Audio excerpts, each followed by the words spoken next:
All right, let's go ahead and start the show.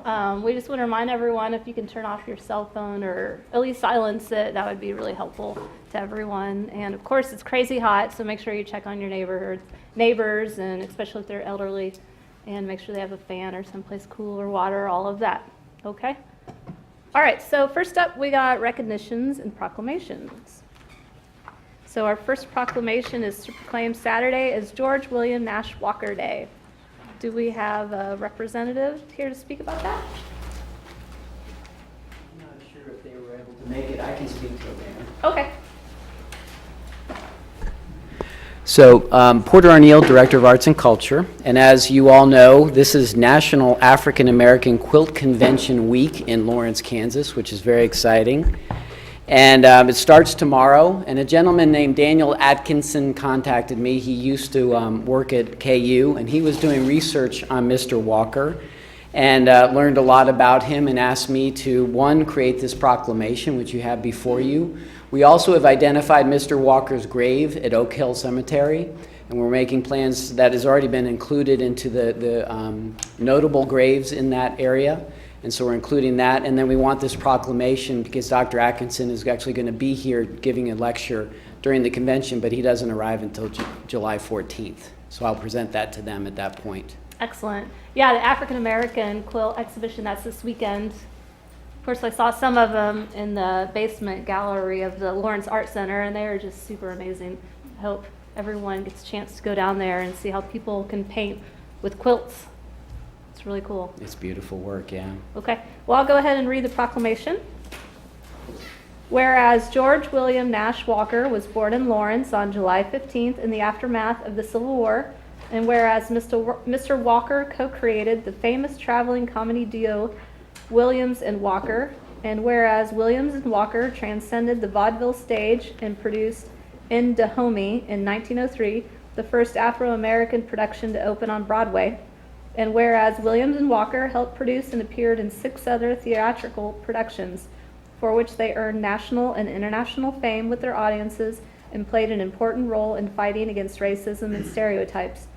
And whereas to uphold his vision to mentor talented actors and professionalize Afro-American art, Mr. Walker founded the Frogs, an organization for African American professional entertainers in 1908. And whereas in 2016, Mr. Walker was added to the notable people listed in the Oak Hill Cemetery. Now therefore, in honor of Mr. Walker's 145th birthday, I, Leslie Soden, Mayor of the City of Lawrence, do hereby proclaim July 15th to be George William Nash Walker Day. Thank you.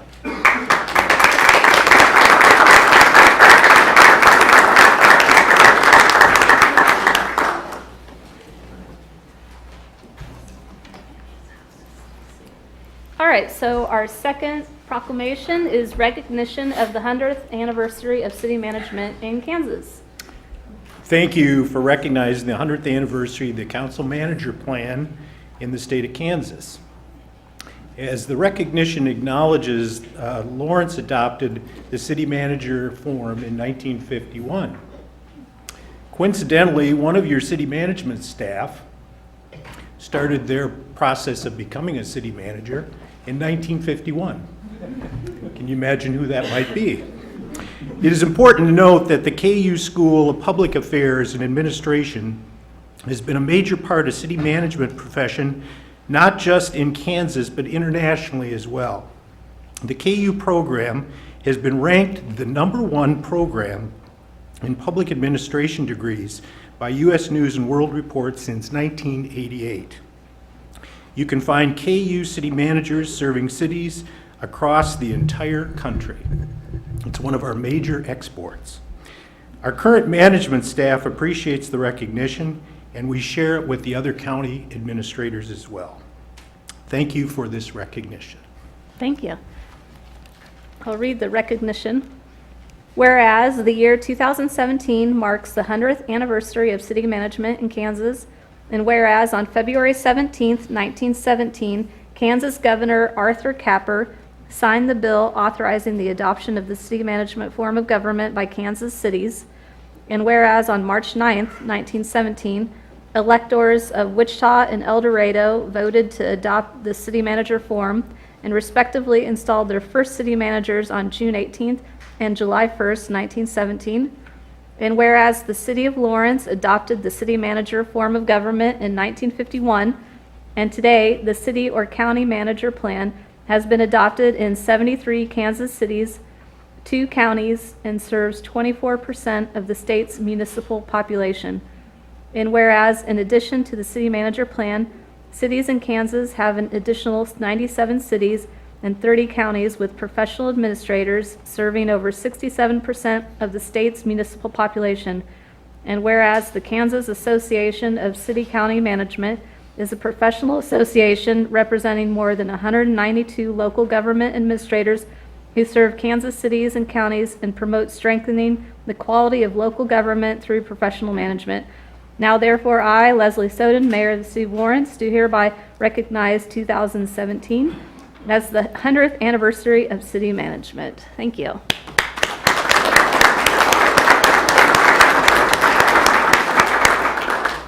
It's nice to have a professionally run city. Thank you. Thank you for all you do. All right, and so our last proclamation is to proclaim the month of July as Parks and Rec Month. Good evening, Mayor and Commissioners. I'm Roger Steinbrock, the Marketing Supervisor for your Parks and Recreation Department. Since 1985, the National Recreation and Park Association has declared July as Parks and Recreation Month. But here in Lawrence, I believe, and I may be a little biased, I think we practice that on a daily basis. We celebrate our parks and recreation through all the numerous things that we do. That could be visiting a park with kids to play on the playground, or the amenities, take in the natural beauty of a natural open space or a nature preserve, decluttering, de-stressing our lives, helping our mental health aspects. It could be, jogging or riding on a trail, taking in a fitness class, or use the cardio and weight rooms at our recreation centers to live a healthy, active lifestyle. Learn about wildlife and their habitats through the animals and interactive displays at the Nature Center. Take a stroll shopping downtown Lawrence and taking in the beauty of those planters with the flowers and the plants that are downtown that our horticultural staff manage. I can't say that 3 times. Maybe I could, but I don't know. Play around the bend, or as I like to do when I go out there, chase my balls, or the golf balls around the place, and then have to go in the pro shop and buy more of them because they've been in the brush and the trees. Or on a hot day like this, make a big splash at the Outdoor Aquatic Center. This is just a smidgen of the things that people do to celebrate Parks and Recreation on a daily basis in Lawrence. I know that your Parks and Recreation staff, my colleagues, and I really take a lot of pride in what we do on a daily basis, and we hope you do too as we celebrate this July as Parks and Recreation Month. Thank you. All right, I'll read the proclamation.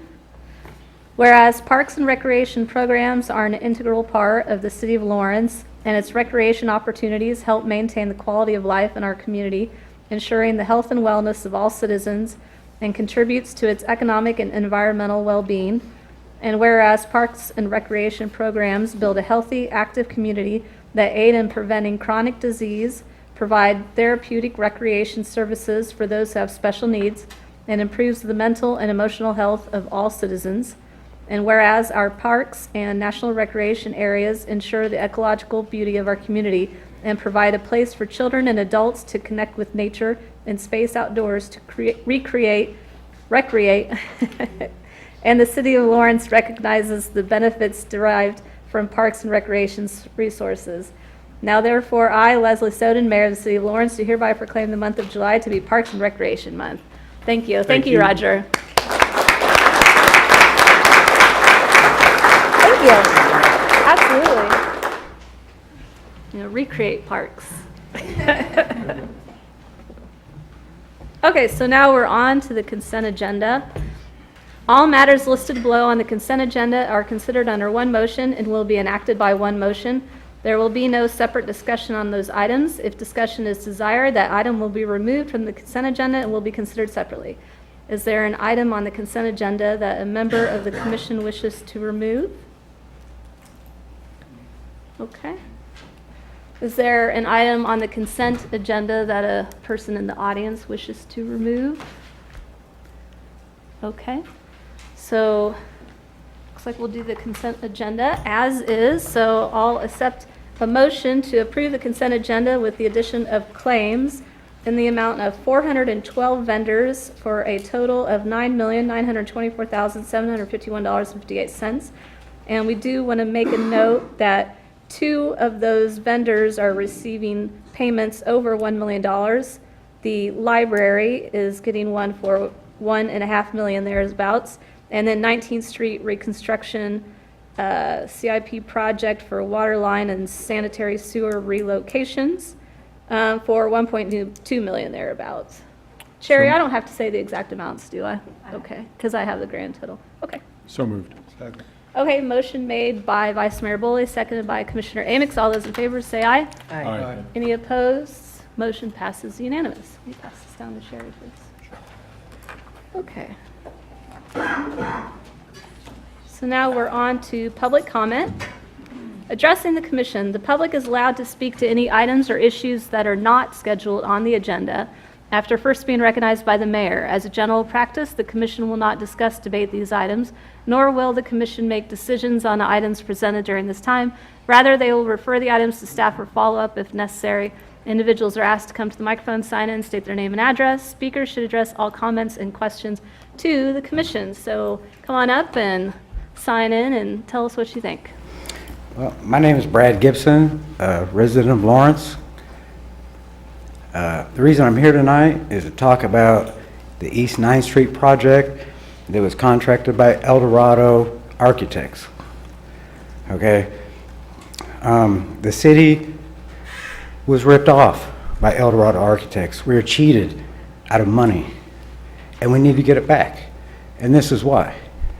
October 1st, 2014, El Dorado put in a submitted qualification for 9th Street. If you read it, you might want to punch it up on your computers. The second line says, Massachusetts to Delaware. We'll do it. And we can provide this product for you in a reasonable time frame within your budget. That's what they agreed to. Okay? So then comes December, January. They needed $120,000 more before they even negotiated the contract. Diane Stoddard got it for them.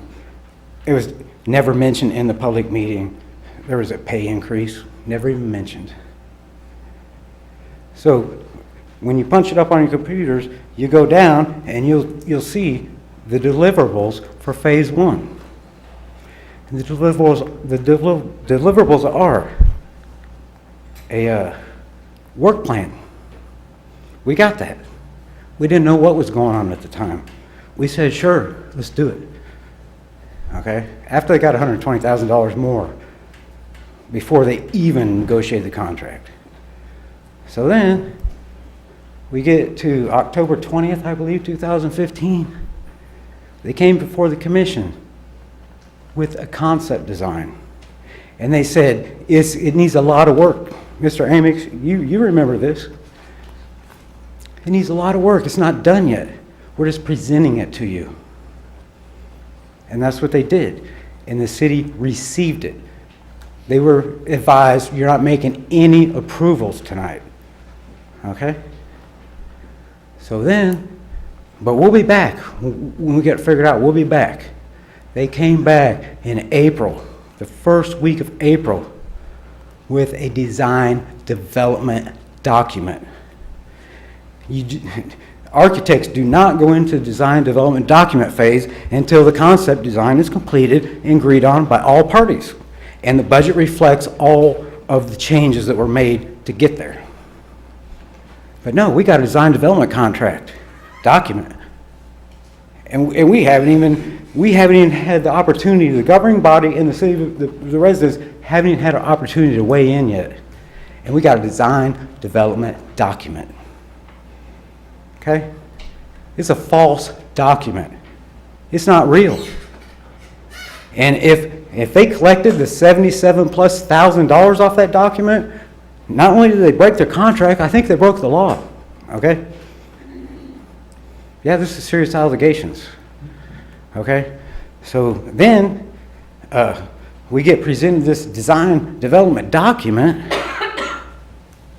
I mean, there's so much here, I'm gonna miss out on a lot of stuff, but, you know, Bartlett and West, the new guys that got the job, they got it on no big contract. We didn't hire them, El Dorado hired them. Now they got the job, okay? They cashed in $25,000 on the design development document, which never happened. We never even got a completed concept design, okay? You can't move from a concept design into design development document phase. That's a whole phase until you get a completed, approved design development or concept design. So Bartlett and West got $25,000 off that. Bartlett and West also got $34,000 if they got paid, because I can't tell on the city website because they took everything away. You can't tell no more. But if they got paid $34,000 for this survey they did, why is it not in this fake design development document? Where is it? That's where it should be, because that goes to the engineers. Where is it? Okay? So then, they come in and they said, October 20th, this is just in the beginning. We got a lot of changes to make. You just need to receive it. Here, take it. Take it. You took it. Guess what? Checked off another box, another deliverable. Concept design, complete. So then, guess what? They came in the next time when they said it's not even close to being done yet. None of you have had a choice to make any decision on this project at this point. Nobody. It's now a design development document, but it's not. It's a cover on an incomplete concept design that says design development document. Because guess what? That's the last deliverable. Check. Complete the contract. No. It's a false document. Send it to another engineer besides Bartlett and West and see what you get. Send it without this $34,000 survey that's not in there. All that. Okay? So that's what we got. We got, for $320,000, we got an incomplete conceptual design. That's what the City of Lawrence people got. And for $320,000, you get a completed concept design, you get a completed design development document, and all this agreed on by all parties, including the homeowner, whoever's paying for it, and you get an engineer, drawings, and guess what else you get? You get a modest 3-bedroom house. We got an incomplete concept design. And I talked to Mr. Arneal today on the phone, and I said, what was the date that we agreed on, we approved this concept design? I just need to know the date so I can look at the city commission, because I must have missed it. Guess what he told me? Once all you, the governing body, received it, you're not even asking me to approve it. You just received it. Guess what? Is it a public meeting? It's good to go. It's all your guys' fault now, according to Mr. Arneal. You guys made the mistake. It wasn't El Dorado. But guess what? Architects can't do that.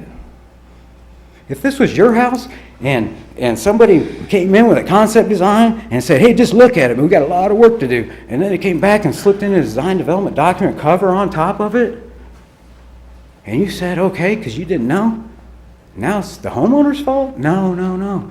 There's code of ethics for architects. There's code of ethics for all the city employees.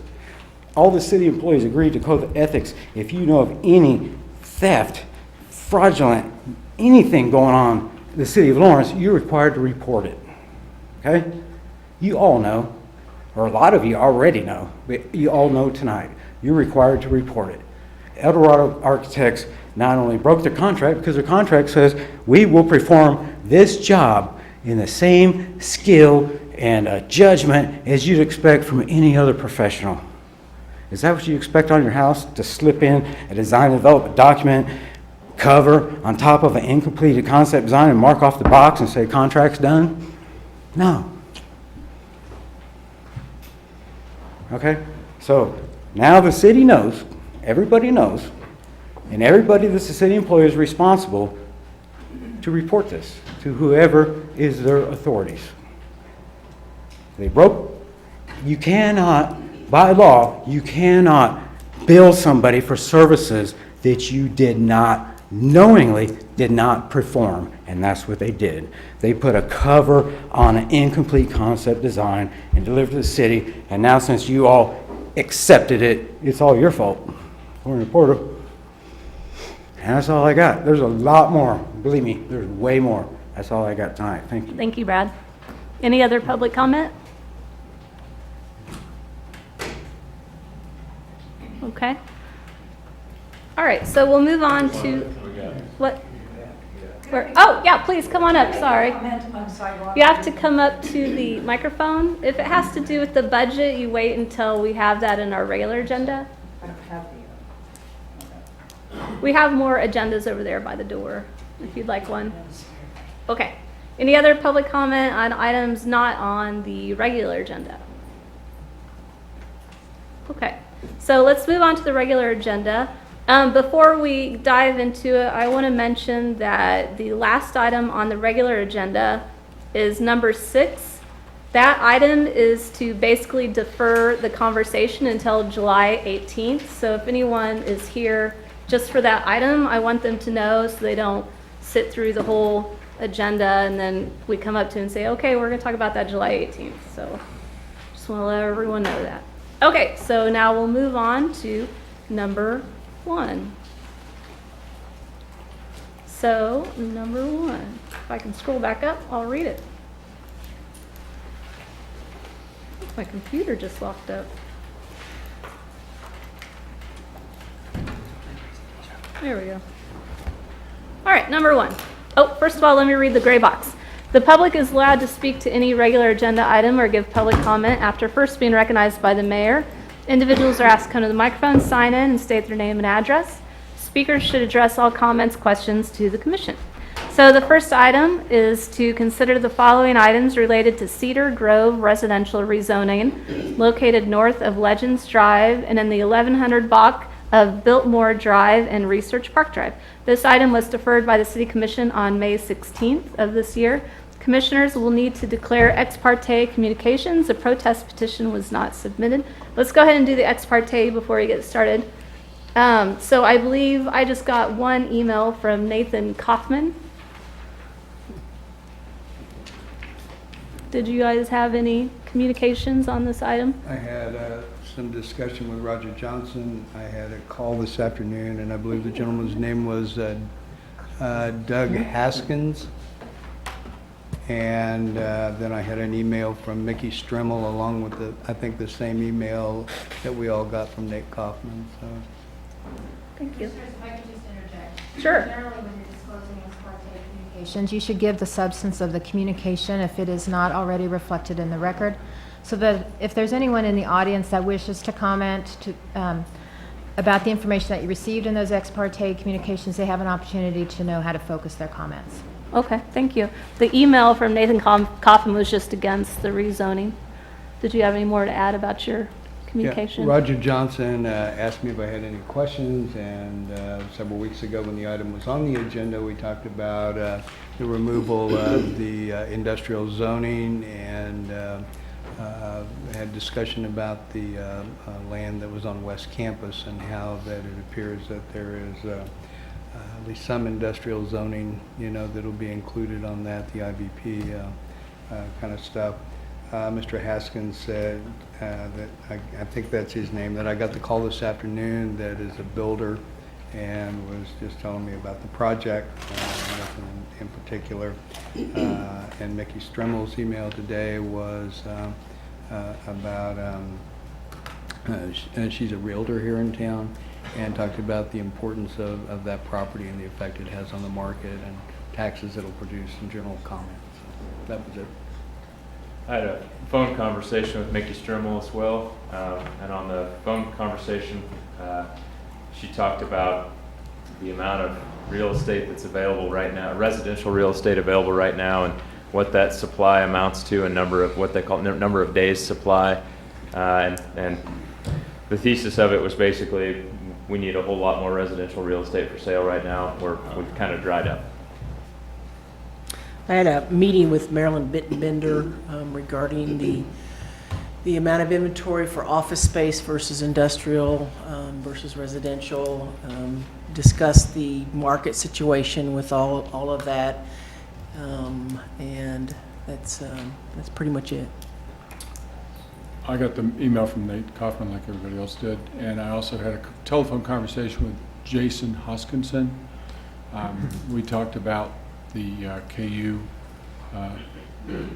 industrial park area, and also talked a little bit about the comments that Commissioner Larson made about industrial and the Maryland Bittenbender's take on that.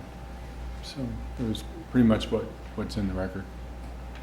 Thank you. Thank you for the clarification, Tony. All right, so we're ready for staff presentation. This is really going to be a very short presentation, just to highlight a couple of things that we have talked about previously and make note of the additional information staff provided for you per your request at our last Might meeting. say your name first. I'm sorry, Sandy Day, Thank you. Planning. The three items that you have to consider for this meeting are the comprehensive plan amendment as well as the two rezoning requests. The original zoning applications included all of the property and proposed both single family and duplex zoning. Staff's recommendation and the Planning Commission followed suit with that recommendation forwarding to you was to retain a portion of the property as IBP in this project. The concept plan that the applicant provided showed the project being entirely residential. Staff's recommendation was reflected here on the image on the right. The applicant, since your meeting in May, has also submitted a preliminary plat, which will be going to the Planning Commission. It is currently in the review process, but it also helps to redefine or define more clearly what the boundaries of the zoning would be with this application. And that's about 25 or so acres of detached residential lots and a little over 4 acres for the duplex. And what you can see within this project is where that IBP area is retained within this project. It's a fairly large lot.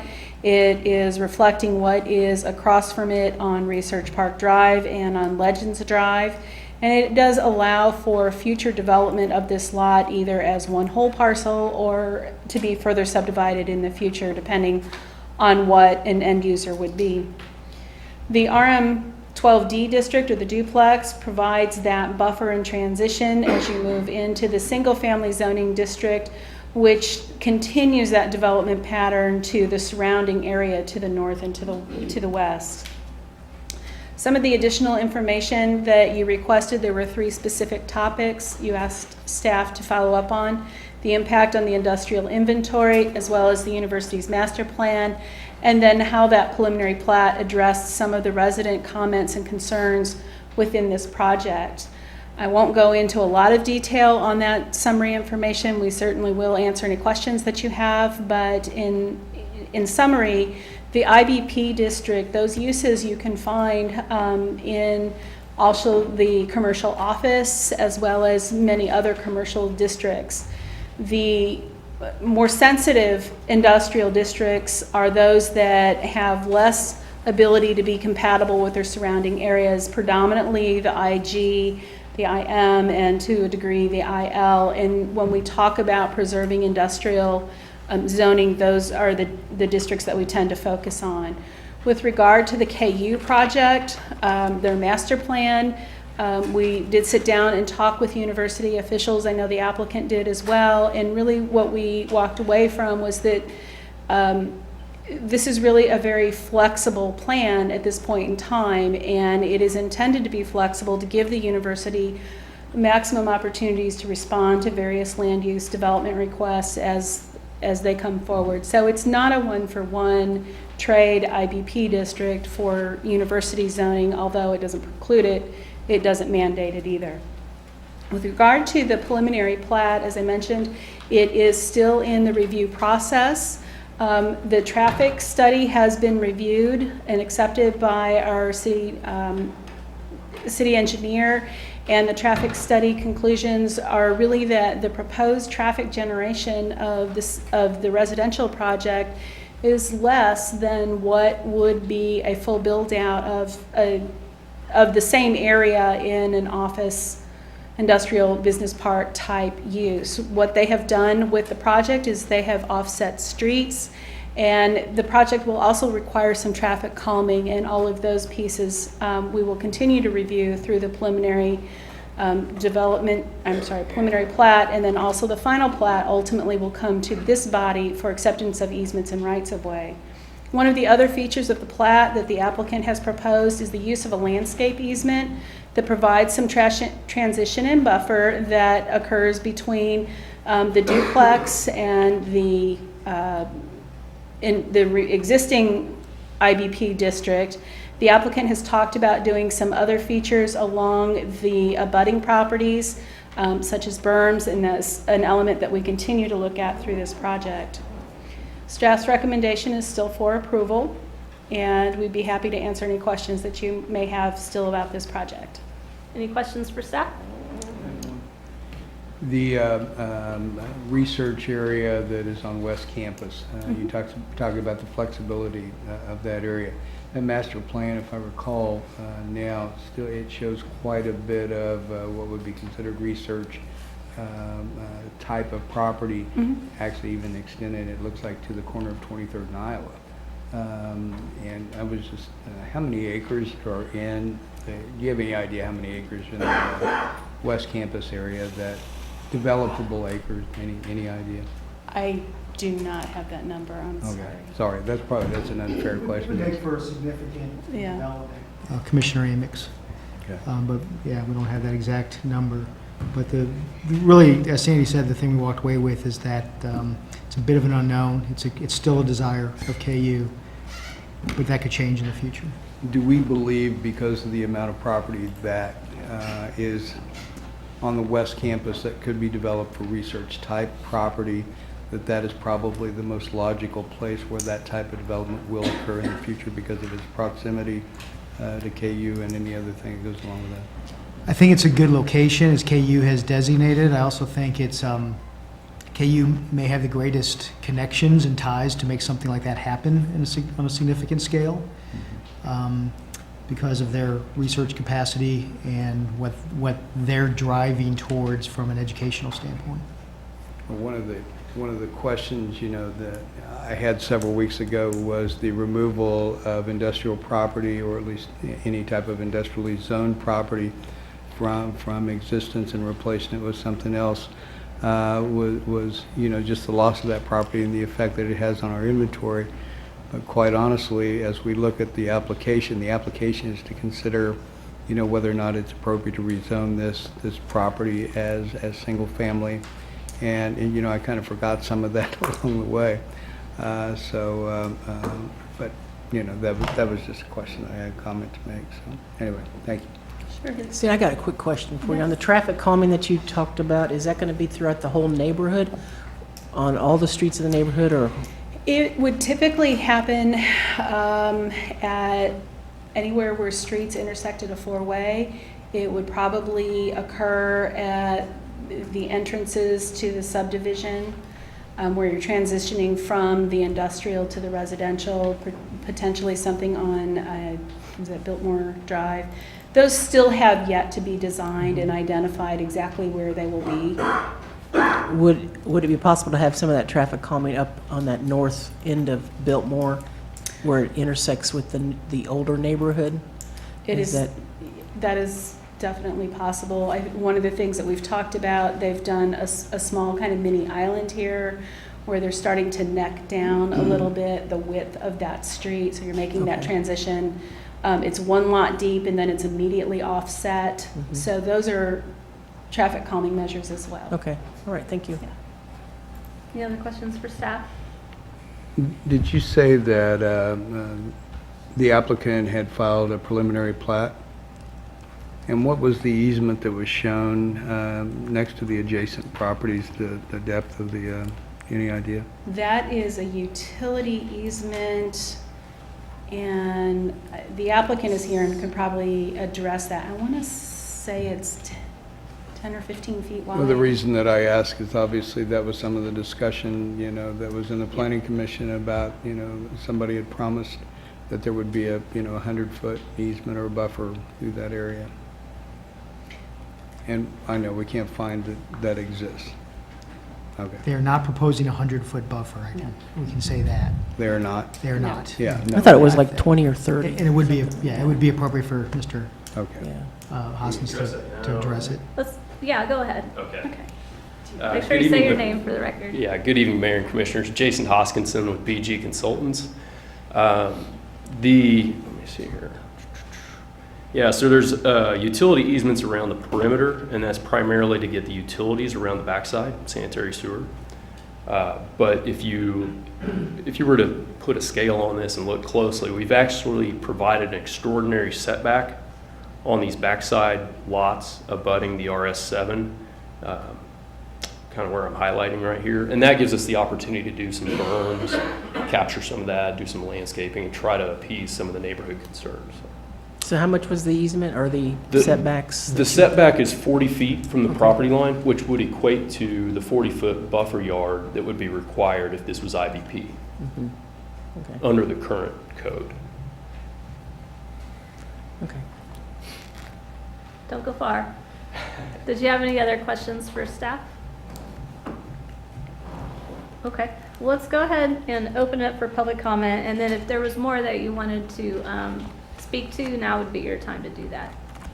All right, so we'll do public comment. I didn't catch your first name. I got your last name. Hoskinson. Yes, Hoskinson. What was your first Most name? people butcher it every time, but my first name's Jason. Jason, thank you. So Jason Hoskinson, I'm with BG Consultants, representing the owner of the subject property here tonight. I know you got a loaded agenda, so I'll try to be quick with my comments. Back in the May meeting, I mentioned a few benefits about this particular project, capturing the underutilized property, connectivity of streets and sidewalks, improving the public service, just to name a few. One of them that I want to stress or re-stress tonight is that idea of capturing the underutilized property. That's what this project's all about. We're using existing inventory, vacant inventory in the community, and trying to do something with it to produce some economic impact on the community. You probably saw in your council agenda packet there was some information that staff included from us regarding economic impacts of the development, of the housing development as we see this development go. Honestly, those are probably a little conservative. We didn't want to throw big numbers out there and not be able to reach that, but it's a significant impact. It's huge. It's big on this community, especially in a budget season when we're talking about where do we capture more revenue. This project's also going to help sustain the home building industry here in town. There was some comments just previously in the commission about a lack of lot inventory, and I think Commissioner Boley actually brought that up in the May meeting, that new subdivision lots, there's not a lot of them out there right now. Earlier this year, staff reported roughly a 2.5-year supply. We're 6 months into that with no new subdivisions, maybe down to 2 years right now. The one thing that doesn't acknowledge is that most of those lots have already been bought by home builders. So if a home builder hasn't captured up the next projects that he's going to do in the next 6, 12, 18 months, the sun's setting on that opportunity to do that unless we provide more subdivisions here in town. Commissioner Herbert, in the May meeting, you made some comments to the effect of our population's growing at roughly 1,000 people per year. And if we're not going to grow out, we got to find some place to put them here in town. This project's the answer to that question. I think it's a great use of the property. It's a way to capture revenues, improve, enhance this community. Right now, we can absorb these lots within 3 to 5 years. If it remains zoned as IBP, it's hard to say, hard to look into that crystal ball and say if and when it'll ever happen in the foreseeable future. So with that said, I'll be here tonight to answer any more questions you may have of me, but I would respectfully request the commission approve the rezoning as has been recommended by city staff and the planning commission. Thank you. Any other questions for him? I have a Please, quick microphone, question, Jason. please. Yes. I know you've had some conversations with the neighborhood. Mm-hmm. from our last meeting. How about since then? Have you had any conversations with the neighborhood? Some informal, yes. I've discussed the project with 2 or 3 neighbors. I think Nathan Kaufman, submitted a letter in support of the project tonight, in support of the rezoning. We're taking this project step by step, and the next step for us to really get down in the weeds and talk design details of traffic calming and how to address those concerns, that's the next step after we get through this rezoning.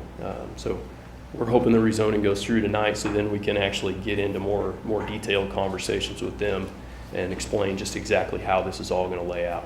So you plan to go ahead and continue communicating with them? Okay. Yes, good. we do. Okay, thank you. Any other questions? Okay, thank you, Jason. All right, thank you. All right, now let's do public comment for this item. Does anyone have anything they want to say? Okay, let's bring it back to the commission then. I'll reiterate the comments I made in May, and I think my comments are highlighted this evening by, if we look at, item 4 on our agenda this evening, we have a request for incentives, and a lot of the justification for the request for incentives is developing out an underutilized piece of property. It's 2 lots specifically. Well, right in front of us, we have 25 acres of underutilized property with no incentive request on the table. So I think that the reality is that this property has sat zoned the way it has since, I think it was the 80s. Is that correct? It's been a while. It's been 30 some odd years. We haven't seen any movement on it whatsoever. There's no indication that we're going to see movement on it.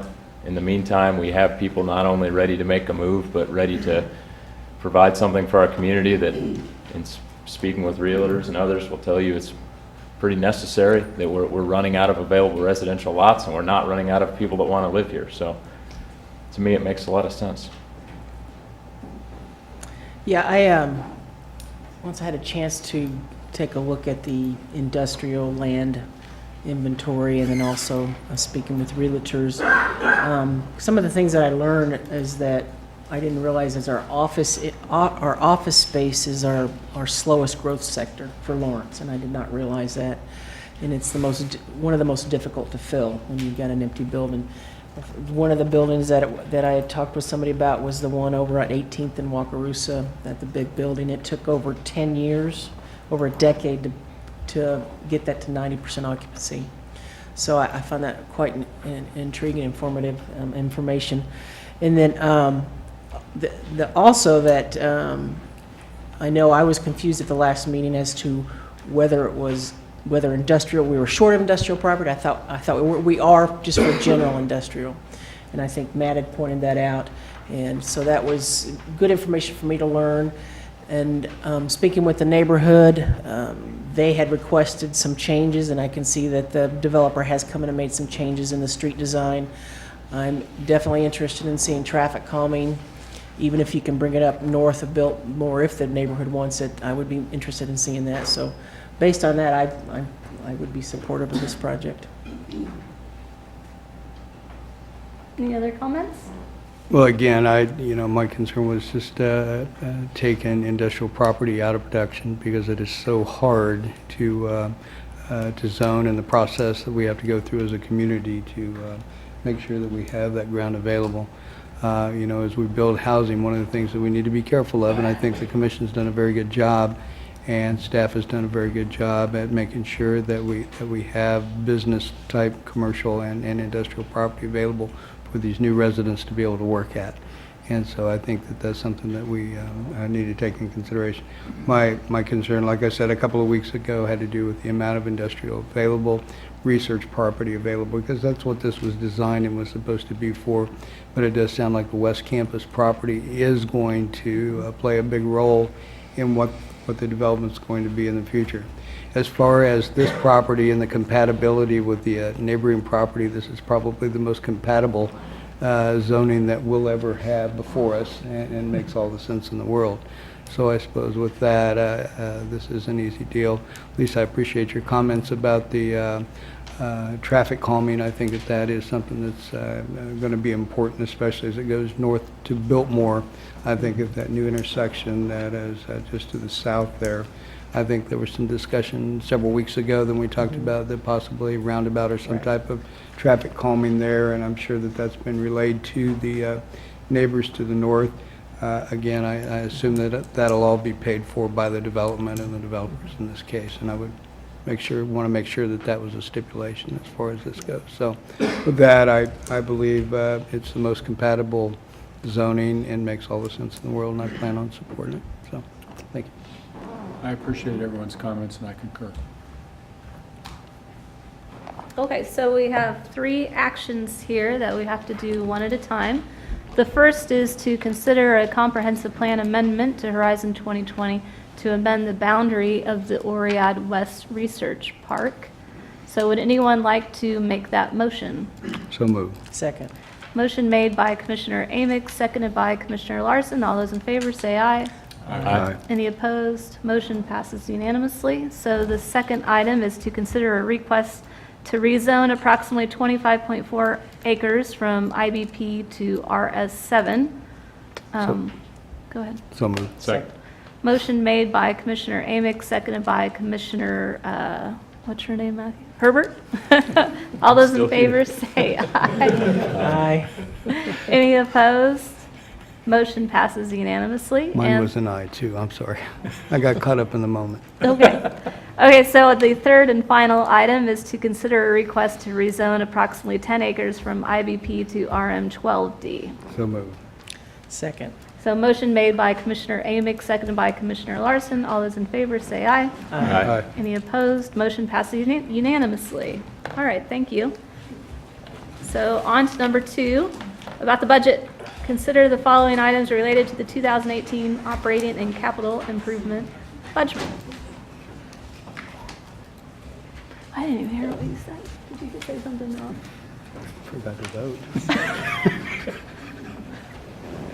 I guess I was feeling pretty safe that you Sorry. said yes. You're already tired.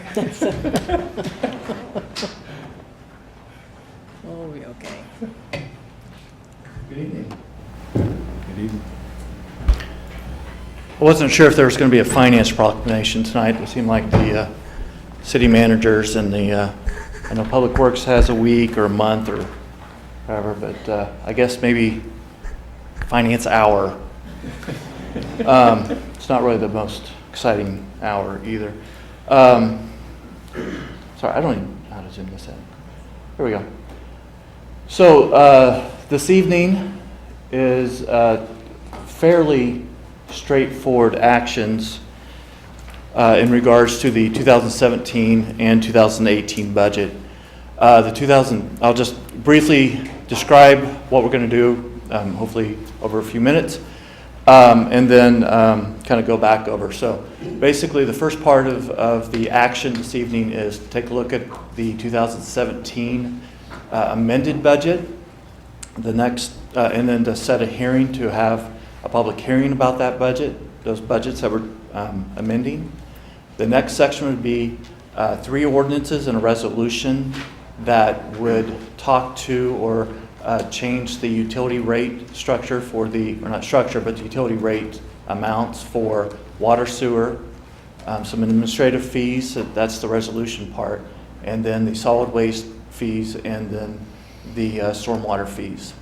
The reason those are coming before the 2018 budget section is because the 2018 budget for those 3 utility funds, the revenues are being derived in some part, obviously then by the rate that's in the ordinances, and so that's the timing of why those are the way they are.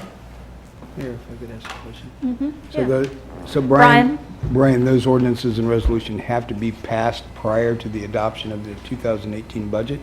Not necessarily. Okay.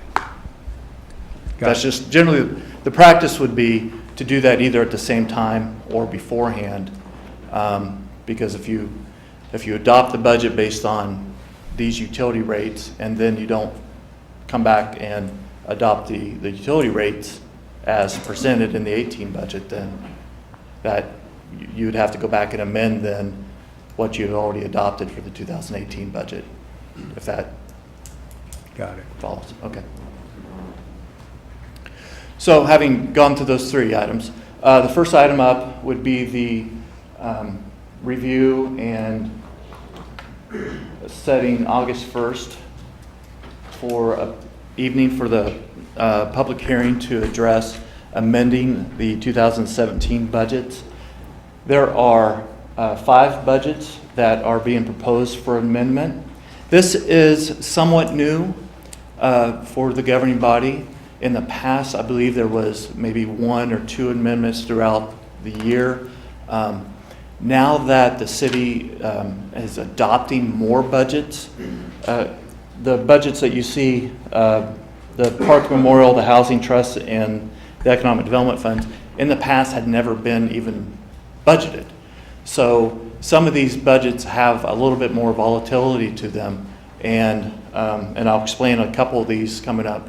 So you will start seeing annually, and it's a normal thing, most communities I've been at. It's just at the same time you're doing next year's budget, you're going back and making sure that you're amending your current year budget. Make sure that you're able to accomplish what you're trying to do, not only in the 18 budget, but also through the rest of the 17 budget. So I will point out a comment. I know that there's been some comments, and I know there was an article in the paper about the city is looking like we're going to go $4 million over budget.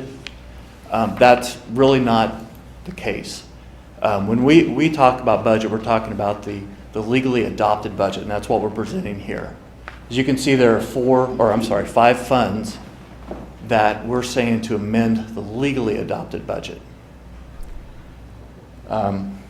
I'm not really sure how else to address that. I know we discussed it in the past that we do have spending plans, and then when we adopt the state adopted budget, then we add in fund balances into that, knowing that there's going to be adjustments as we're going through the year, mid-year adjustments, and then preparing for what the spending plan and what the commission wants to do the next fiscal year.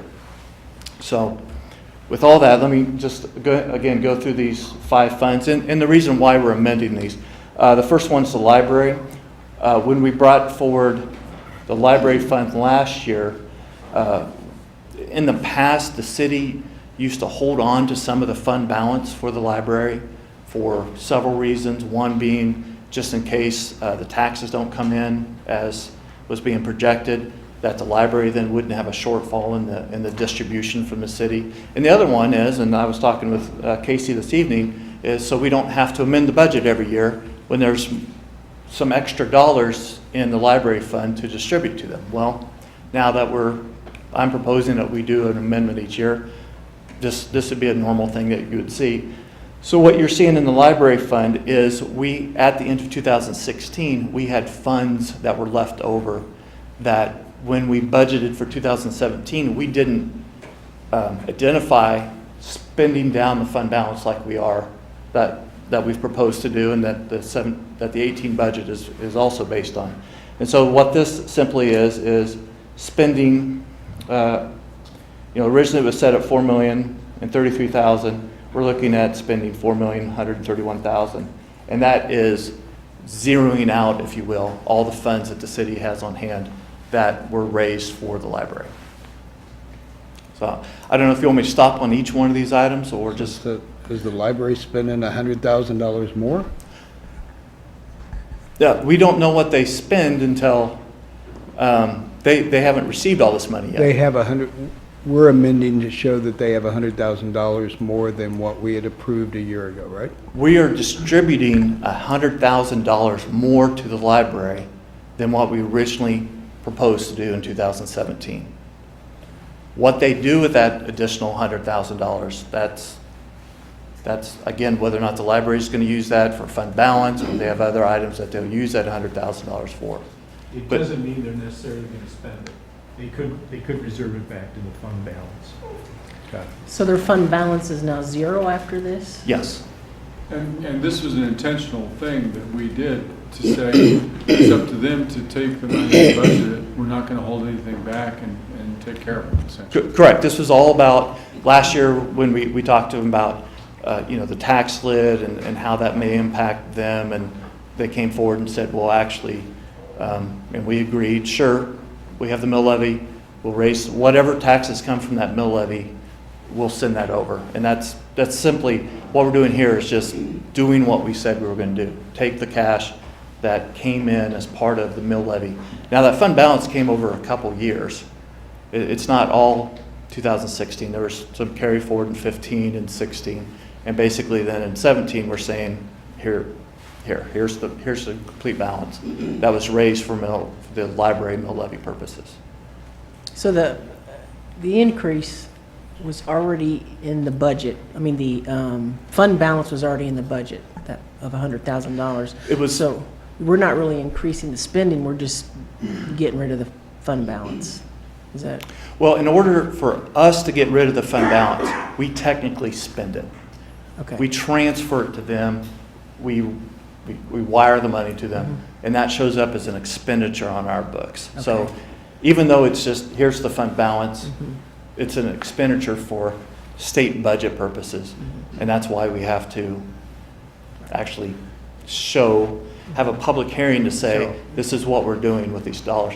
Now, I will say, one of the main rules is that you can never amend a fund to amend a fund to raise any property taxes.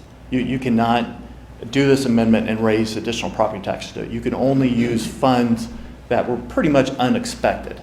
So in this case, at the time that we did the 2017 budget, and you'll find this in all of these, we had thought that those fund balances were going to be lower than what they were. So we did not budget that higher expenditure in 17. Or in this case, we didn't budget spending down to zero. Okay. And that's what we're doing now is this money is leaving the city. It is going to the county. So I'm sorry, to the library. But it was already in their fund to start with. Absolutely. Okay, so it's not new absolutely. money. Each one of these funds, by fund basis law, we cannot intermingle any of these funds. This was always the funds in the library fund were always raised through a mill levy specifically for the library. So yeah, there wouldn't be anything else. I just wanted to clarify that. I thought so, but I just wanted. Okay. And that'd be the case for all of these. The second one is airport. In the airport fund, when we budgeted 2017, we had thought that there was going to be a matching project in 16, that we were going to spend all the money down. We didn't. So now 17's coming up. Part of the wildlife fence grant would necessitate us to use that fund balance from the previous year that was not budgeted in 17. And so that's what that difference is. It was originally budgeted $121,000. The match for the wildlife fence is $170,000. And so that's what we're showing. We're showing we're going to use that fund balance from the previous year moving forward. And also, the 2018 is reflective of all of these expenditures. That's why we're doing this before we do the 2018 one. City Parks Memorial, similar. There was a project that we thought we were going to get done in 16. It wasn't done.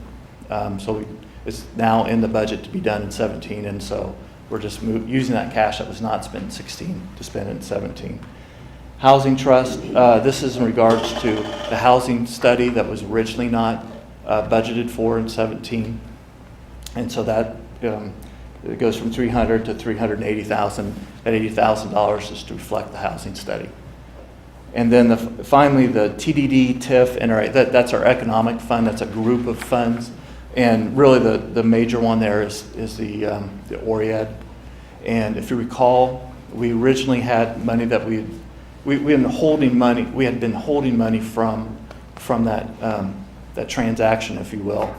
And some of it's coming back to the city, some of it we're holding to see what would happen.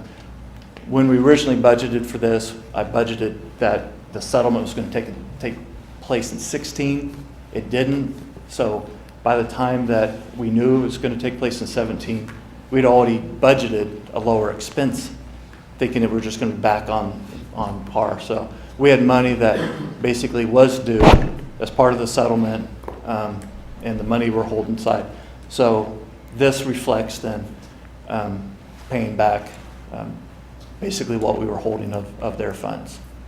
And so we need to, again, republish this in order to have legally spend that money. Would that be minus the settlement? Oh, absolutely. Well, no, actually, some of the settlement is coming back to the city general fund. So you're showing both, but one's going Yeah. one place and one's Yes, going the other? absolutely. Yeah. Okay. So the action then for this particular item is authorizing the publication of this notice, setting August 1st as a public hearing to discuss this. And then on August 1st, then you'd have the option then to amend the budget. But tonight's action would just basically authorize the publishing of this. I have one more question. Brian, as far as that TDD, TIF, and NRA money, as Tom just mentioned, part of that we'll retain, but we have to show it as an expenditure going out. But the part that comes back to us, does it go into the general fund, or where does Yes, it go? it goes in the general fund. Right now, so some of it will go in the general fund. We do have a portion of it that's reserved back in case there's some TDD taxpayers that may come back and say, well, you owe us some of these funds. So it's not all freed up, because if you recall, part of the event, I guess I don't know really how to explain, is that some people were paying more property or sales tax into that district. So we need to reserve back, and that was part of the transactions or the settlement that we talked about this. Some of these funds that we're holding, we need to hold for 3 years or so. So it's not all coming back free and clear, if you will, with the general fund. So we need to actually, to reserve some of it back. Some of it's also reserved back to the county, but there is money then coming into the general fund as part of the settlement too. Okay. One other question, if I could. Tom, this may be for you too. The information that you brought to us a month or so ago about monies that were owed us that haven't been paid, that somehow were just not collected.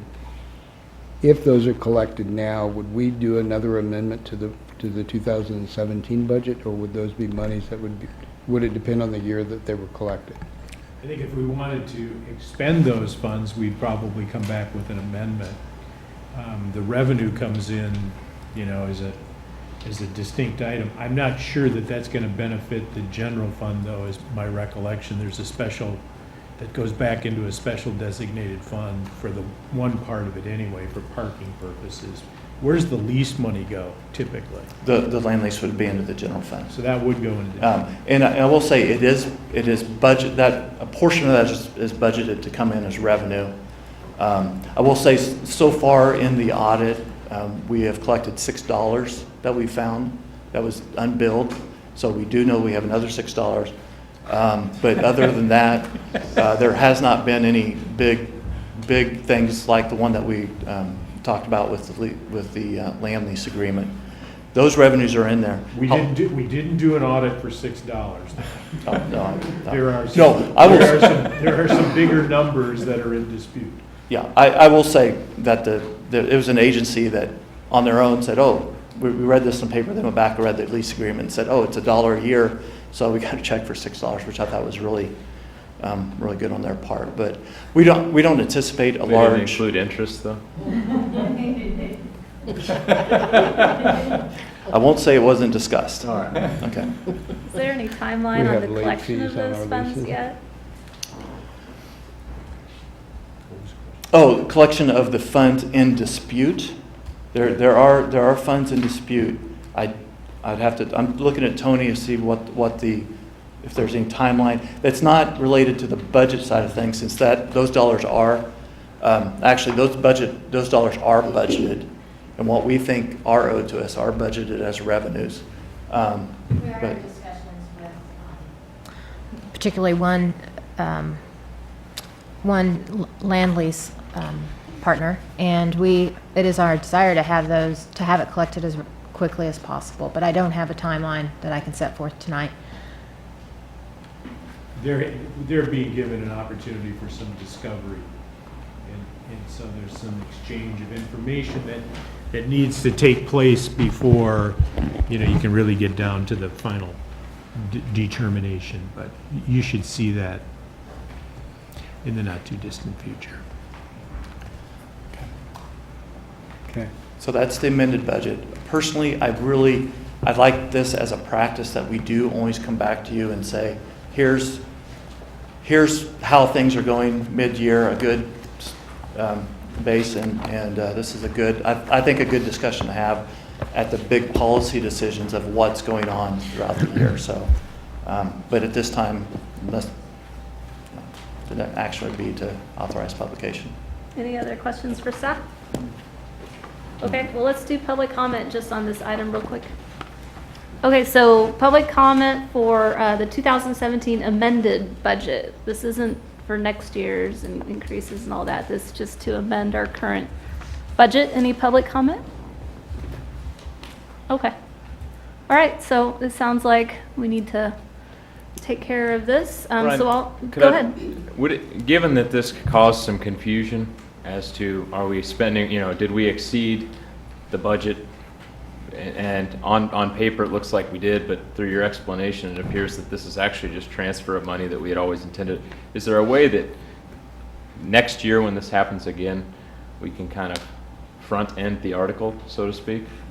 Yeah, I think so. I know, again, I was just trying to think, I think this is the 20th annual budget I've done. I learned something new about, yes, that's probably something that we should have done, is had that out front.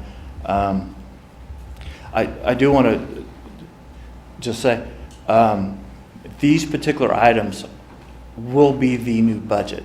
So in these cases, you are actually increasing authorization to increase those amounts.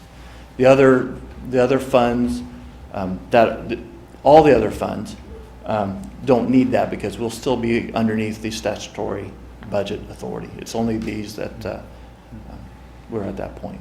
But yes, well taken. That better education on our part probably would have helped that. And in your defense, this is the first year we've really done it this way because we haven't budgeted these funds in the past. And we're really making progress by budgeting these things and prioritizing across the government. So, I think things don't always go exactly as we planned. There are things that weren't spent. We need to be able to utilize those funds for the projects that didn't get done. So, this is a positive step. And Anything else? Okay, well, I'll go ahead and make the motion to authorize publication of the 2017 amended budget summary and establish August 1st, 2017 as the public hearing date. So moved. So motion made by Mayor Soden, seconded by Commissioner Larson. All those in favor say aye. Aye. Any opposed? So motion passes unanimously. All right, on to Part B. Consider adopting on first reading the following ordinances and adopt resolution establishing rates for city utilities for 2018. These have been presented, so I don't have a formal presentation about that, except going back to saying that the 2018 revenues are specifically identified in our projections based on these increased rates. I know the departments are here that from each of the individual departments that would be responsible, if you will, or in charge of establishing the ordinance and putting those there for any kind of questions that you might have. Any questions? Go ahead. This is probably for Dave. The water and wastewater development charges and service rates. In the CIP, we have the automated meter reading installation at $10,800,000. Correct. Okay, explain that project to me a little bit. I think the intent of the project, Mike, is to install meters and an infrastructure system that will allow us to read meters remotely. Almost on, not on, I wouldn't call it a real-time basis, but on a very frequent basis. As you're aware of now, we manually go out and read a meter about once a month or so, out somewhere in there. That system would do what Black Hills is doing and Westar is doing and what Eudora is doing with their water meters, where you install a radio system or some sort of a telemetry system, meters that transmit, and then you read those and collect that information on a significantly more frequent basis, often over even as often as a 5 to 15 minute period. So you get a lot more granular information, both for our use as well as the customer's use, on what are you doing with your water use. And also you have some advantages. I think the business case scenario, Mike led that project, indicated a payback of about 12 years by reducing staffing levels and also reduction in the operational cost of going out and reading 32,000 meters. That information will come across the telemetry every 5 to 15 minutes for us. How many people do we have out in the field reading those meters? You know, I believe in the past year's budget, and that team was about 11 people. We're down to 6, I believe, or 7. We anticipate that'll go even further down to 5, based on the business case scenario. Right now, we're covering a little bit of that work with the field operations staff and utilities. We haven't, some of the people that have left, we've not hired back because we know that's gonna be a phased out kind of work. So on an annual basis, right now, what are we spending to read the meters per month? Any idea? I'm just thinking for $10,800,000, we can hire a Right. hell of a lot of people. That's correct. I think, Mike, there's some, again, I'd rely on the business case scenario that we had UtiliWorks do for us that indicated it's not just about that, but it's about the return and the fewer trips and some of the information that we can become more efficient with water loss and efficiencies. I don't know, Mike, if you have anything specific on how that pays back, but besides just the staffing levels. Okay, one other question to think Okay. about while he's doing that. What is the effect on the water rates by having this item in the CIP? How much of this increase is coming from that? That I'll leave to Mike as well. Okay. Okay. As part of the business case, we not only looked at, the upkeep on trucks, vehicles, mileage, the personnel costs, all of that funnels into that, but it also goes to the customer service side. So the phone calls that come in, by having that information available, having a better customer portal where people can come and look at what their bill is and get some of their questions answered online. All of that together over time, over that 12-year period, would be offset by the cost of the meter installation, the new meters and the system that we would install. Okay. And then How much of this is the rate increase? trying to think here, we're about $130 million over the 5-year period. 10 million of that is what we're talking about. That equates to about, the whole 130 million is about 4%. So 10 million of that's 1/13 of 1/13 of 4%. Yeah. Okay. It's a fractional percentage. So the decrease in number of positions, were those positions filled, or those were all through attrition? So far through attrition, retirements and things like that, yes. Will this also address the issues, we've had a few, I think, in the past where the billings weren't sent out or something? Brian, maybe you can speak to that? Yes. Of course, on the engineer side, they're talking a lot about, the mechanical going out, reading and things. What we're looking at here, I think we're most excited about, since I've been here, I've been talking about customer experience. We're going to be able to proactively take a look because we're going to get these 15-minute reads coming in. So we're going to know if someone has a leak even when they're not there. The concept we're moving to is being able, we're going to manage people's meters or manage manage the system instead of just sitting back, letting reads come. So what that's going to allow is more analytics and analysis of the actual data. So when we're starting the reports that we'll be able to generate out of this, we'll be able to go out and really anticipate and see if there's something really not right, I guess if you should say.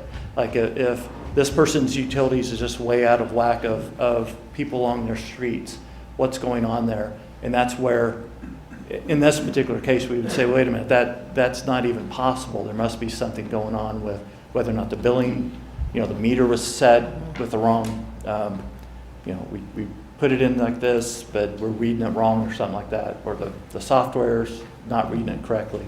So we'll be able to identify those a lot quicker. And I will say, I'm one of the most skeptic when people talk about investing a lot of money and making sure that there's a cost-benefit analysis in there. They do mention a 12-year payback on this. We've already seen how that works in my office. Over the last 2 years, we restructured, brought in a manager. We're getting better customer service, better response, lower call times with 2 less staff than we have already. It's just because we've made it more efficient in how we operate our office. So I'm a firm believer that I know when we're not rolling trucks to go out and take a look, well, this person says their water is leaking, or it can't possibly be this much water coming through their meter.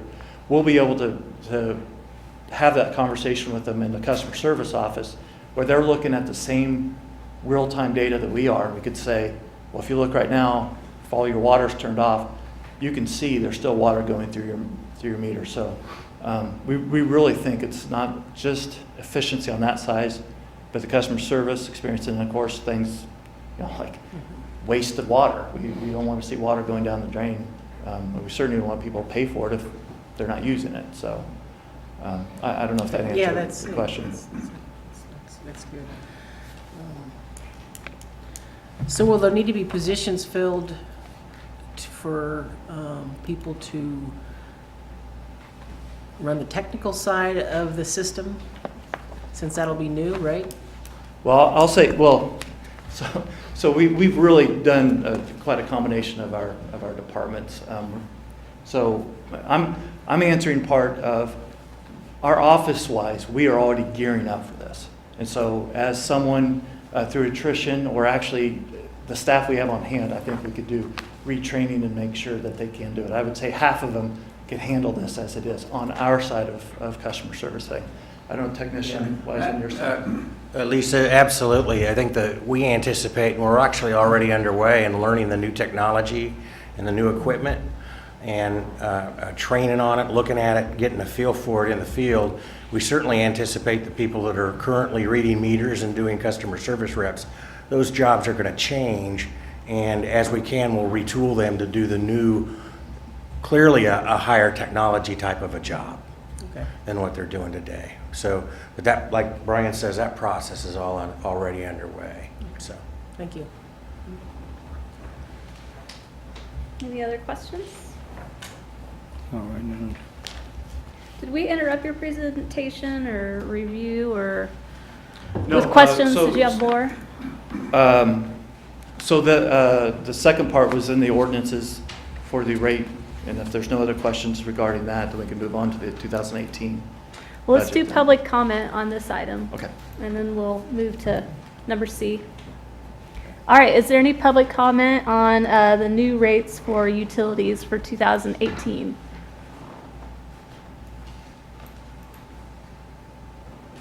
Okay, all right, so we'll bring it back to the commission. Any last thoughts or comments about city utilities? I have one more question. Please, go ahead. Brian, if Brian could explain a little bit.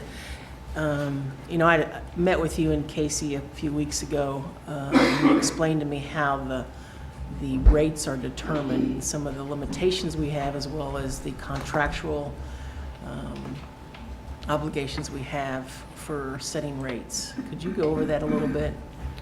Remember, Oh, in regards to Yeah. the, okay. utility rates, yeah. And the question is specifically, this is specifically then on the water and sewer, because we issue revenue bonds with the obligation that they're tied to those revenue streams, specifically on water and sewer. And so within the, when we issue bonds, we're including covenants, which are basically contractual relations with the purchasers of those bonds. And in order for them to purchase the bonds at the rates that they do, we do put a rate covenant in there. And basically we say that our revenues will bring in at least 120% of the annual debt service. And so during Mike's presentation, I believe a couple weeks ago, that was one slide that we had up there. That's the number one thing I'm looking at on the utility rate program is making sure that we're not issuing more debt, and that we're not issuing more debt over the revenue covenants, or the other way around, is that our revenue that it anticipated is covering those rate covenants. Because again, that's a contractual relationship that you don't want to. You don't want to get behind. You start getting behind on a rate covenant like that, it's kind of a snowball thing. So the second part of that, again, on Moody's, is looking for liquidity. And that's the second thing that we spoke about. And generally speaking, in order to be at the AA2 rate that we're at, Moody's is saying that we should be at 250 days of operating cash. And that's what that graph looked at over the life of the rate model to make sure we didn't dip below that. So those are the two main ones. Okay, thank you. Thank you. Any other questions? Go ahead. Brian, let me ask this, and the reason that I asked my question earlier about if we had to do these tonight has to do with, if we make any changes to the CIP, do we have to go back through this process again on the adoption? Let's just say that we weren't to approve some of these big items or part of the CIP. Okay, so what effect does it have? Because we haven't got to the budget part yet. Right. But we're creating the revenue first. Well, the revenue obviously is half of the component to the plan. The CIP, it's a little bit different for our utility rate model because that's basically we take those projects out of the rate model. So the policy that the commission has, or what we've been working on, and remember this is the second year of our CIP process, is last year we adopted the CIP, and then if you recall in, I believe, October or November, we came back and said, well, based on what we know now, because we entered these CIP items back in January of 17, but based on what we know now, we would suggest adjusting the CIP items this way. A good example of that would be like the 19th Street project. KU asked us to, not the 19th and, I'm having a drawing blank, Naismith, 19th Street to Naismith, where it originally was on a later year. We met with KU, talked about synergies or whatever, and we were able then to say, well, instead of doing that whole project in 18, let's do the first half of the project in 17. So that case, that would be something then we would bring to you as, hey, this is what the CIP plan is now.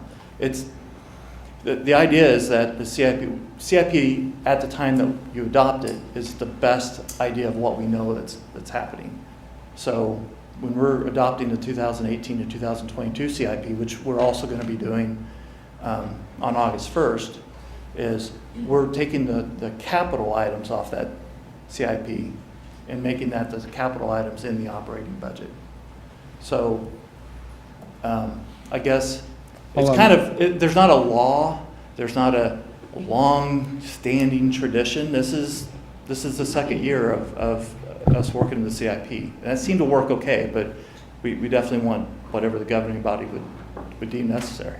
Well, the only thing that I do, again, is I ask the question, do we need to know what the expenditures are before we can put a figure on what we're going to charge people, for the program?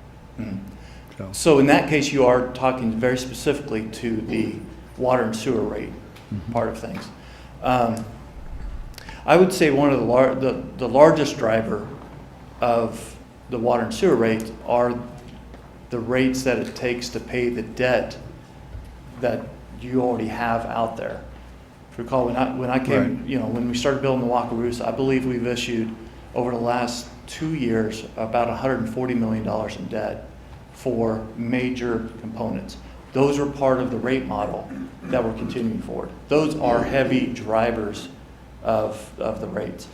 When we're talking about the CIP on those projects, I believe there'd be some, from year to year, there could be movement between those projects from one year to the other year.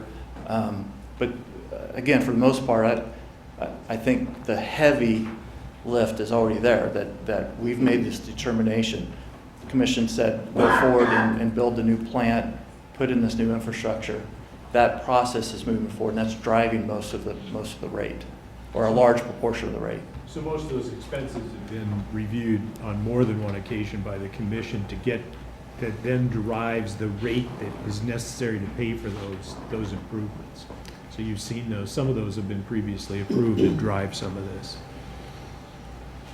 But I definitely think there's always the departments probably won't appreciate this, but I always think it's a good idea to come back in the fall and re-present and say, here's kind of an amended, if you will, of 2018 CIP, because we know more than we did now. And I would anticipate that we would do the same thing this year. So if there's something in there, then yeah, I mean, it brings up, I will say some of those projects in that rate model, and I'll get back on that, the automated meter installation, that truly does have a payback. It's a 12-year payback. That is a long time, but after that 12th year, it really is becoming a much more efficient bottom dollar type investment. Any other questions or comments?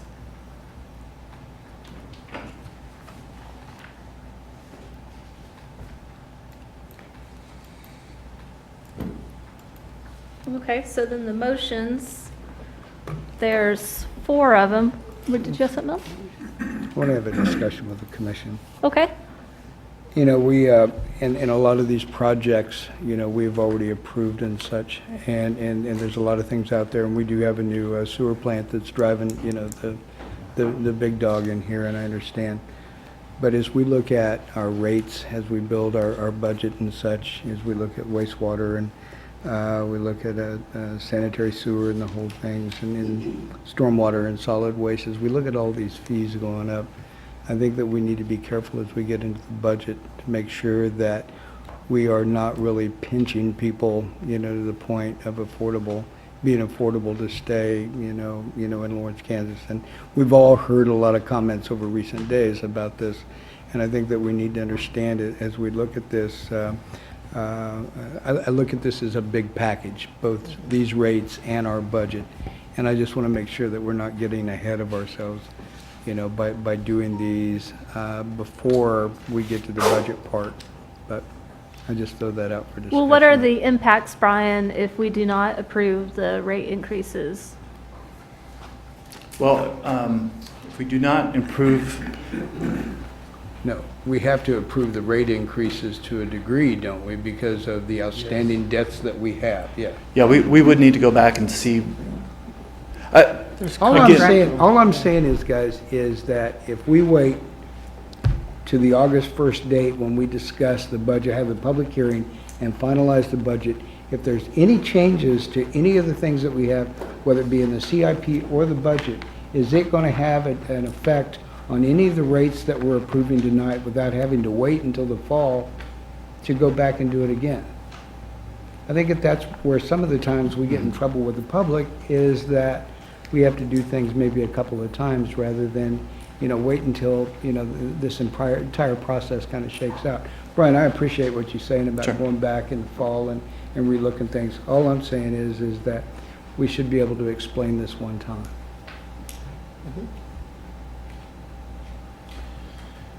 The part that I'm curious about, and when I broke it down, and we're looking at residential water, effectively a 4 cents per 100 gallon increase, multifamily 4.5 cents per 100 gallon. But the senior discount model that we're implementing, individuals 60 years and up with an income of less than $13,266, or it goes up a little bit if they're ahead of the family, pay only 35% of the monthly rate. So perhaps one of the conversations we could have is, instead of looking at the actual line by line, well, how much are we raising residential water, how much are we raising commercial, how much multifamily, would be maybe a conversation on our discounted tier. If we have a group of individuals here that we're affording a 65% discount to, if we make that 65% discount something slightly less, like a 50% discount, does that expand the grouping of people that we could then lump into that discounted category, effectively expanding our affordability tier? Does that make sense, what I'm asking? It does. I'm not sure I can really say what that impact is just right off the top of my head. My interest of that. would be in not creating, I'm not trying to create a net loss here. I'm trying to zero sum it and say that if instead of giving Tom a 65% reduction, we can give Tom a 50% reduction, could we then also include Diane? Metaphorically. So my the customer service manager has brought to me different thoughts and different scenarios of expanding just that. We don't believe that we're getting out to that population as much as we should. I think that's an underutilized resource that the city has. And so she has brought up ideas of doing a sliding scale, basically, which is, I think, kind of what you're... This was like a year and a half ago, but Leslie, you and I had that conversation where we talked about we'd really like to see a graduated tier, and there was, kind of some... I perceived some resistance on the other side of the counter. Not from you necessarily, okay. But then when I look at this, I see, a 65% reduction is an incredible reduction. But the window there, that 13,000 and less, that's a pretty tiny window. It's a very small. And so it's. I don't want to say it's disingenuous to say that we have a discount program, but if it doesn't really reach a whole lot of people, then it is a little bit disingenuous. And for my feelings would be that for a situation like this, the quantity of the people we could put into the discounted tier is of more importance than maybe the actual quality of the discount. That a larger group of people getting a 50% reduction is better than a tiny group getting a 65% reduction. I agree. I don't. Can we do that? I don't believe. I'm looking. They're doing calculations on there. We got two calculators out over there. Perhaps we can make that a future specific agenda item that we're interested in. But I do want to say that that tier isn't necessarily a billing tier. That's more of a credit that we're able to go back and get. Right. I think that population is so small that there's not going to be a lot of room to. Well, first of all, our customers that are utilizing that.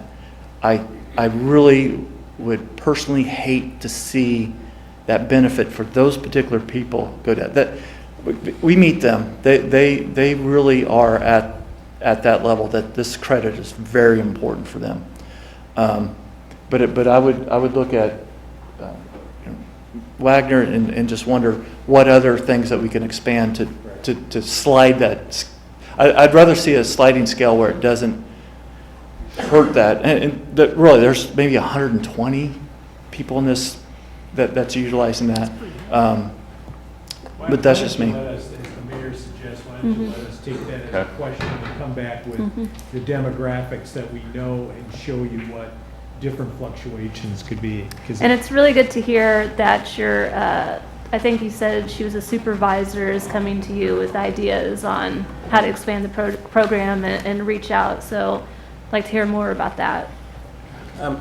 One thing I think in that same kind of vein is that with the adoption of this rate series in 2018, there's some adjustments for equity that should help out the lower user or the user Right, I that maybe remember isn't that. as aggressive. Not an So irrigator. with the irrigation rate and those sort of things, so that helped mitigate, if you want to, the total impact of revenue for probably the users that use a more common amount of water. So there's a lot of adjustments for equity. And when we get to, with the AMI system, will allow us to use a billing sequence that will allow an inclining or individual inclining block, like we talked about in 219 and beyond, that will even make that more equitable. And for those people that can't afford or don't want to irrigate or use a lot of water, they'll get those benefits back, and it should help that social class. If you're Yeah, that'll be that kind of I- question. And I think part of the discussion I'd be interested in, and I don't mean to have this now, I'm just kind of putting the bug in your ear so that you're ready for it next time when you come back, is looking at it not simply as a senior discount, but more of an income. You know, there's certainly a lot of 45-year-old individuals with small families that are struggling to pay their water bill just as 65-year-old individuals. So that'd be my interest, is looking at it from that economics piece, not so much that age piece.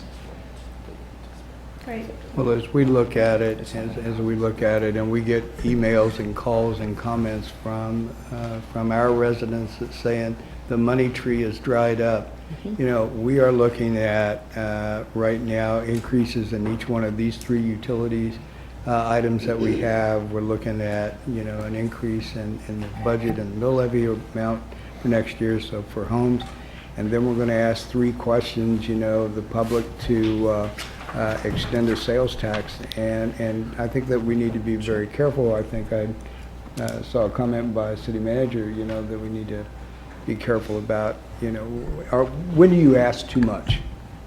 And I think that we need to be careful of that. And I know that we'll go through this process and we'll think it out. But I'm really concerned about proceeding right now if, you know, if we can do it in a couple of weeks here to make that happen. So, and to answer your question, Commissioner Amix, my timing-wise for me to get out to the customers, I just want to make sure that we have plenty of time. I think we have time. We would want to get the rates in place in November to make sure that they're in place during December. And then we also want to make sure that we not have enough time to communicate it. But I don't believe that there would be a problem. I don't see anyone shaking their head no, but I don't see that there would be a problem delaying the ordinance itself until August 1st. If that's what. Are you saying No. that we would delay all of B until August 1st? Yeah, I'd just say that you do it as part of the regular budget Because there's four evening. There's four ordinances Budget here. evening, I guess that's what we call it. So I just want to reiterate what I'm hearing is that these would come back, the night of the budget adoption would also include the rate adoption, not obviously 3 weeks ahead. Right. Okay.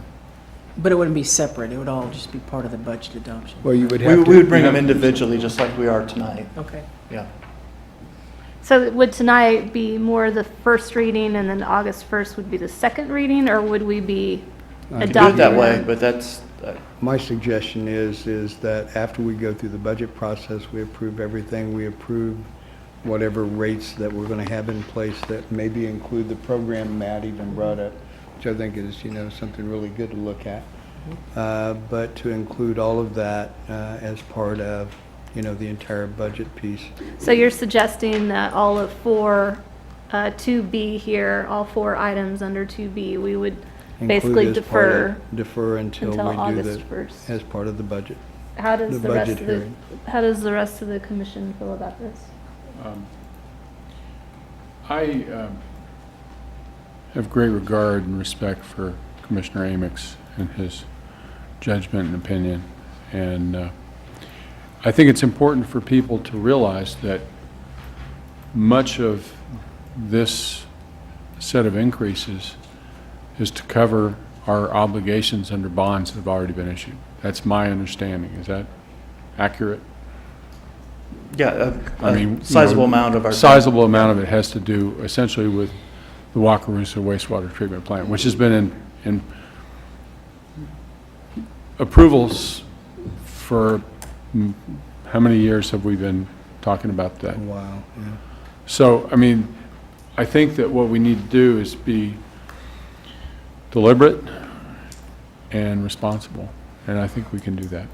And that's why if we treat it as a zero-sum game, as we talked about, where, you know, we reduce the amount, but thereby increase the amount of people, we don't actually lose any money, and therefore we don't neglect the obligation that we've already taken on. I mean, I believe me, I've looked around and watched what happens throughout the country when you neglect your water infrastructure, and it's not pretty. I mean, that's not my intention. That would be a separate issue to this, would it not? I mean, the rates would still need to be raised, but that program. Correct. That would be whole Correct. separate. Correct, So- yeah, so that's not going to, in any way, shape, or form, impact the amount we bring in. It's going to impact the amount individuals pay out. What? So is the suggestion then that the ordinance just related to that part would come back That's- later in the fall? That's the piece Go that I'm ahead interested in tonight discussing. Yeah. with the ordinance as proposed, with the understanding that we'll come back in the fall to amend that portion of the ordinance, of the code that talks about that low-income discount. That's the part that I'm interested in having a conversation about. But go ahead with the other parts. That's not my intention. Thanks but- for the Yeah, it sounds like we have two different paths here. What? Not really.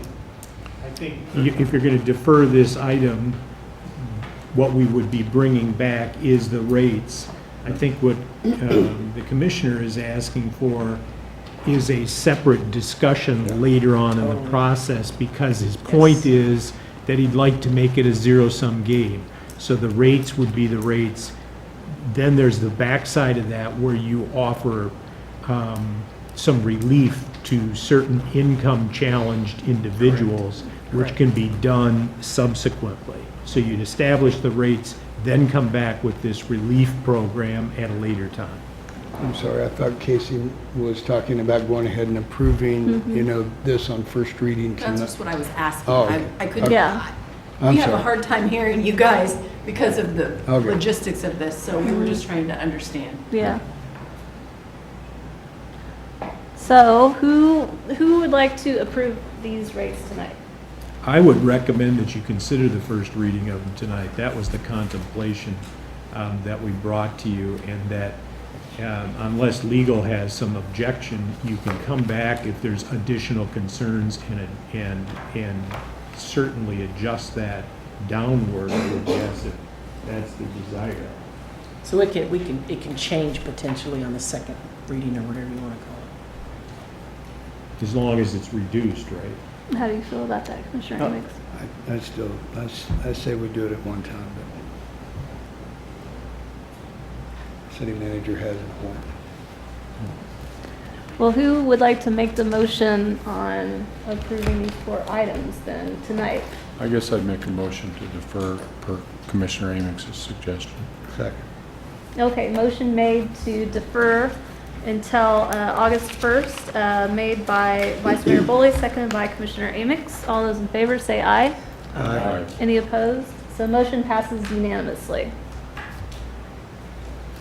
All right, so now on to item C. Consider authorizing publication of the 2018 budget summary and establishing August 1st, 2017 as the public hearing date. This establishes the maximum budget authority and property tax mill levy for the 2008 budget.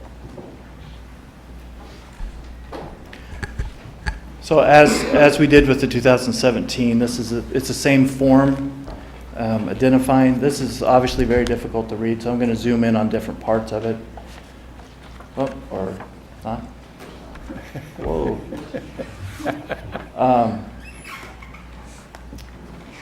So this is setting August 1st as the public hearing. So the action tonight would be to authorize publication of this document for the paper to be published on Friday, and then for the hearing to be August 1st.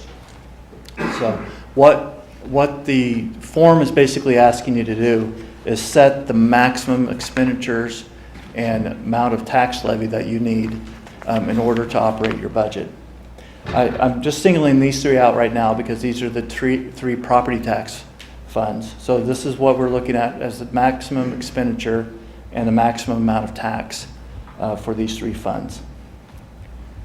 These total, this is where we get every year for the last 20 years that I've done the state budgets. It gets a little explanation. So the total is $255,290,000 is what the state legally adopted budget is. Now, there are budgets, I'm sorry about this. There are two things that we need to reconcile back to what you see in the operating budget. So first of all, these budgets are including fund balances. If you recall last year, the way the state budget form has it, it has you put in what your total expenditures is and then what the ending fund balance you'd like to carry it over into the next year. So you add those two together to get the budget authority. It's a little antiquated, but there is a statutory reason for it from the 1930s that I can go into sometime. It's fascinating history. Has to do with Governor Landon and conservative. But so what we prepared here is a reconciliation. So first I'm going to go to the bottom. Here's our operating funds. If I go to the very bottom here, you're going to see the $196 million that you see in the operating budget. Now I do have a small caveat there. We did lower what you had in this budget by $143,000 based on some savings that we saw in health insurance. We went back and changed some of the funds. But if you recall, I just said that the budget's $255 million on the state budget form. So technically, for state budget form purposes, that's what we're publicizing to do. We're taking the expenditures, we're adding fund balances for each one of the funds, and getting that $255 million that matches up with the $255 million on this form. And I know this is really kind of weird to go through it like this slowly, but I think it's important to make sure kind of have it complete. So here's all the funds that you saw on the state budget form. We add the fund balances, we get the 255. But here at the city, we have additional budgets that we go ahead and budget that the state does not require you to budget. And that's what these are. Basically, they're grant funds and capital reserve funds is what we're seeing in here. And so we're adding those amounts also to the state form. The state simply does not have a form for us to put these numbers on. That's why we do this reconciliation, to get back to what you're seeing on the state adopted budget. So am I doing the math right that that's about 60 million in reserves? Fund balance? You're seeing The 255 minus 196? that particular amount is 75 million. If you want to look at the total, it's 83 million. Okay. And I can go down each and every Oh, one so of it's these. the 280 minus, okay, I'm with you now. I got Yeah, you. I can go down each one of these columns in fund balance and explain to you how this has been played out. It's going to be a hard pass. But I know this is a question that comes up quite a bit.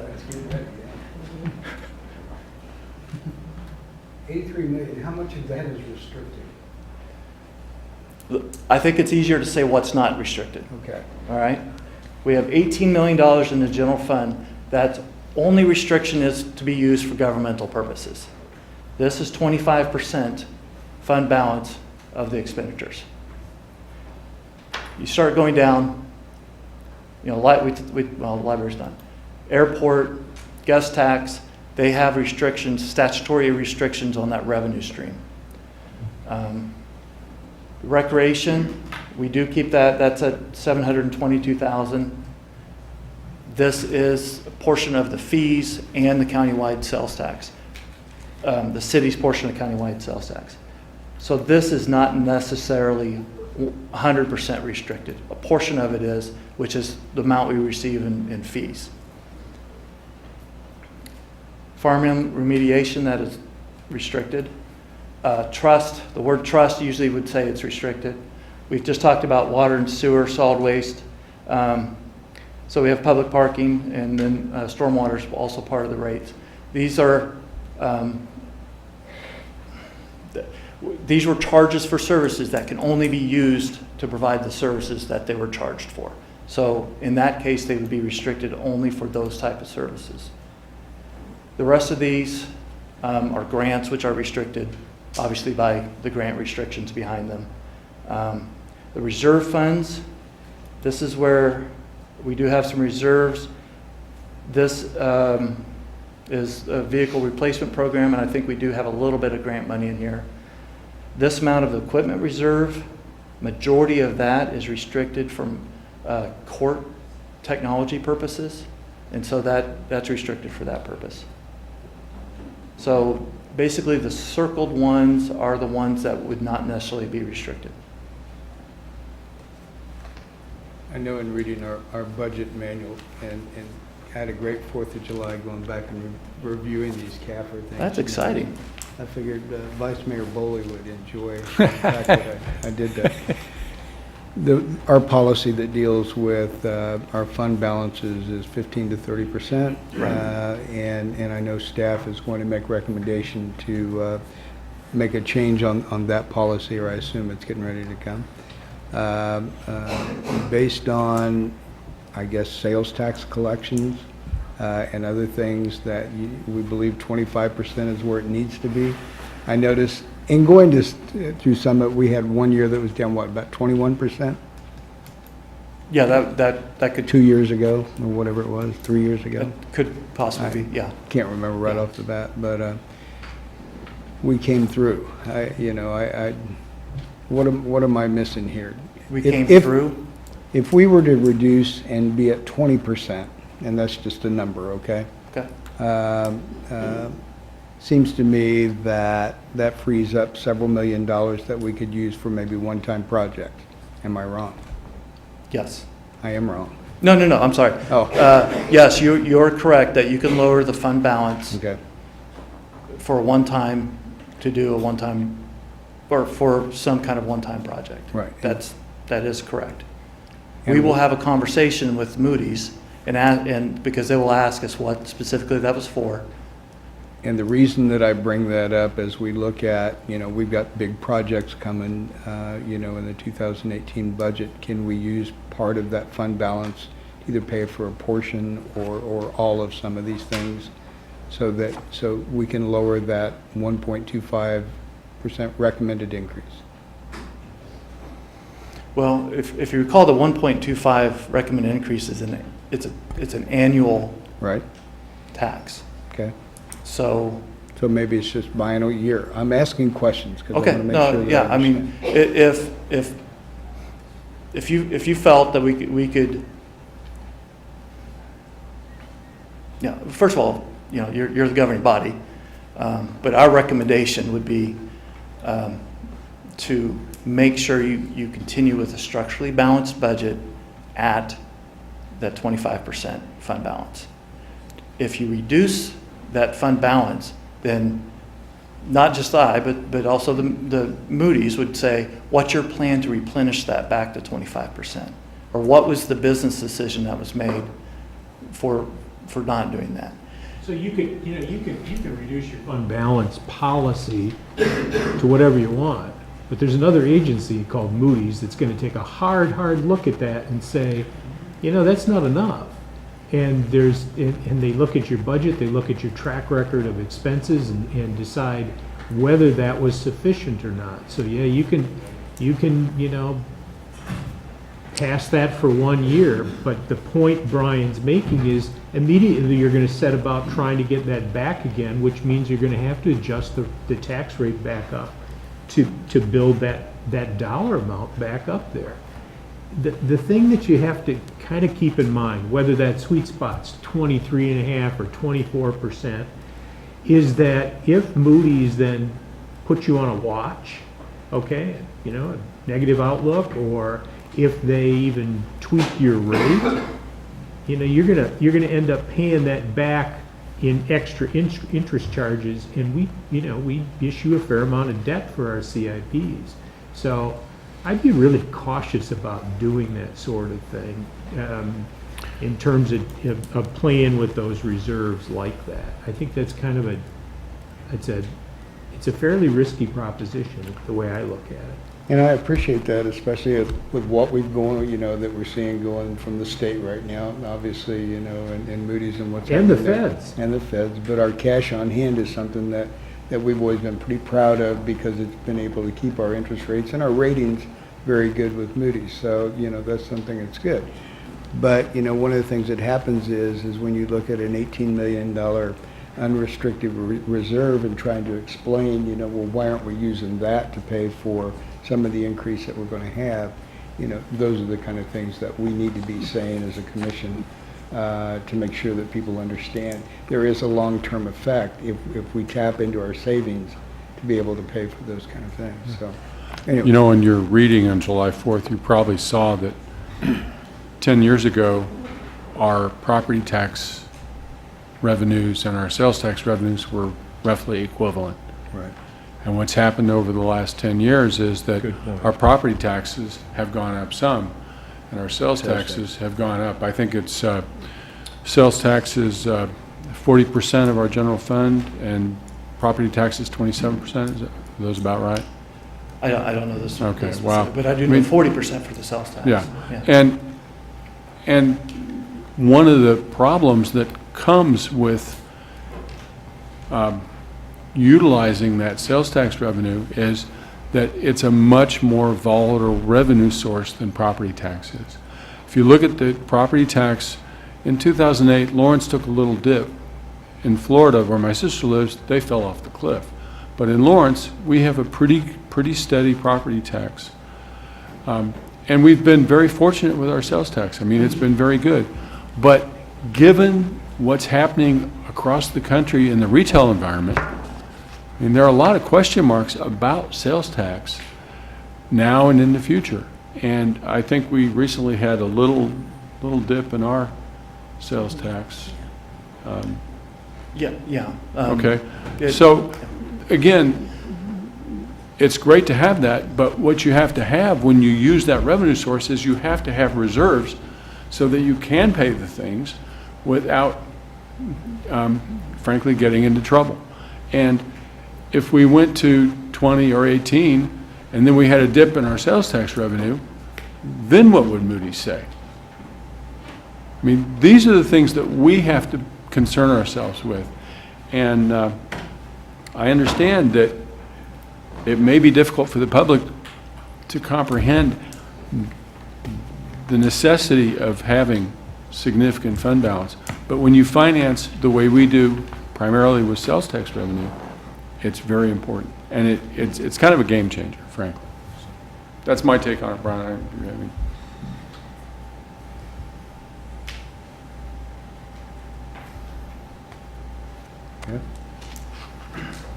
Any other Thank you, Brian. questions or comments?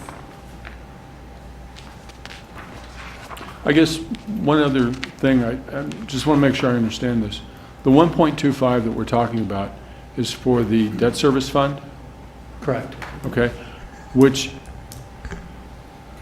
you know, if we went to the fund balance in the general fund, we could do a project maybe, but we're still, with what we've got in our CIP, which is what we came up with out of our strategic planning, this is the plan that we have come up with to deal with the infrastructure needs in our community, significantly the police facility. So I know this is a tough one, but I think we have to be very careful and listen to staff when they discuss our fund balance policy and changes to it and to Moody's. I feel like when we talk about Moody's, there seems to be this man behind the curtain vibe. We don't know what this guy's going to do, you know. And is this? I mean, is there not a number that they'll just tell you? Here's the point at which we're going to put you on watch. Because as I read our policy, this 18 to 30, that's a huge window. I mean, it's 15 to 30. Yeah. So, yeah. I mean, that's a very large difference. And so if we're sitting at 25 and we move the reserve to 23, does that trigger the watch? Does 22 trigger the what do we know from them? Now Moody's have over the last couple of years, they have identified better what the numbers are behind the curtain, if you will. And there's multiple facets to putting together the rating. There's 5 different areas, and they measure different things, demographics. But fund balance is one of them. And I will tell you, we've had the conversation with Moody's on this issue and other issues, but the Moody's issue on this is what is your fund balance policy? And we say it's 15 to 30%. What does that mean? What are you saying? So that's why we've gone back and said, and we do have a policy that we are bringing forward that does take that a little bit more distinct. 50% of it of our fund balance will be based on volatility, like the economic volatility. 50% will be based on emergencies. That's kind of a typical thing that you would see. So one thing that we will do, and part of the exercise was, what happens if there's a major economic downturn? A lot of times cities will say, what happens if the number one employer leaves? That would be a definite game changer here in Lawrence. But what happens if a major industry that has locations here changes? Then we go through those calculations and say, volatility-wise with this, and economically it would be this. This would be the cushion, and then we could plan to get back up. I'm saying all this because that's what Moody's is looking for. They're looking to make sure that we as the management and the governing body have thought through this process, that we're prepared, that we understand our community and know. So there's a whole bunch of things. So if we lower the fund balance 1 year and we have a good solid plan to come back up, that's much different than just saying, well, we're going to lower the fund balance and not have a plan to come back up. So it's not white and black, but at the same time, you know, there are points added to it. But those kind of things, it's more of a discussion that has to be right. made. I guess where I'm going with this is the biggest fear in this, what I'm hearing from Tom, is Moody's reaction, right? That if ultimately Moody's downgrades us, we end up being, you know, penny smart and dollar dumb here, and we end up paying huge rates on interest and future debt. I think with that regard, our policy ought to be reformed, because if we're sitting on a 15 to 30 and I'm Moody's, well, that's a big swing, and I don't have a lot of comfort, because 15% is an uncomfortable place to be with a reserve fund. So if we were to actually concretely lock in and say, you know, as a city, this is where we feel comfortable, to me that seems like it's a more stable position to be. And if we were to concretely lock in, are you saying that 25 is going to be our number? Our recommendation will be coming back at 25%. We have gone through this exercise.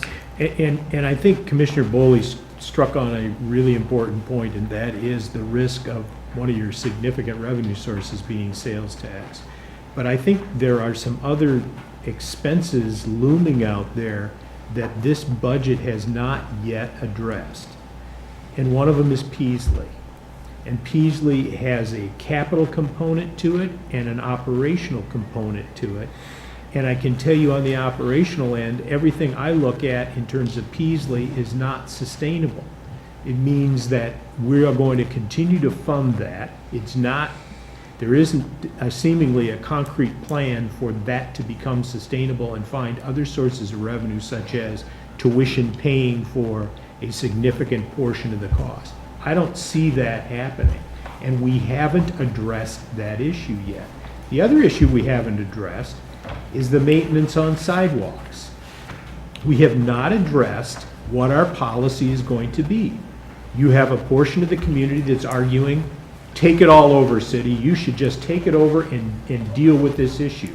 Staff has come back and said we should do it on an income basis. It should be, we should help out folks that are income challenged and participate in that. We should do the ADA components of it. We should do, where street trees impact sidewalks. We should participate in those costs. We haven't funded that. And recently, the commission told us that money we had allocated, no, that's for other projects. That's PED bike money. That's not to be used for that maintenance element. So there's some things we have yet to address that I think are that I'm going to look at potentially some fund balance to help start that. But then the takeout on that is, because it's an annual recurring thing, you're going to have to adjust your rates to cover that. Even the staff proposal, that's not a cheap proposal. There's some significant dollars associated with that as well.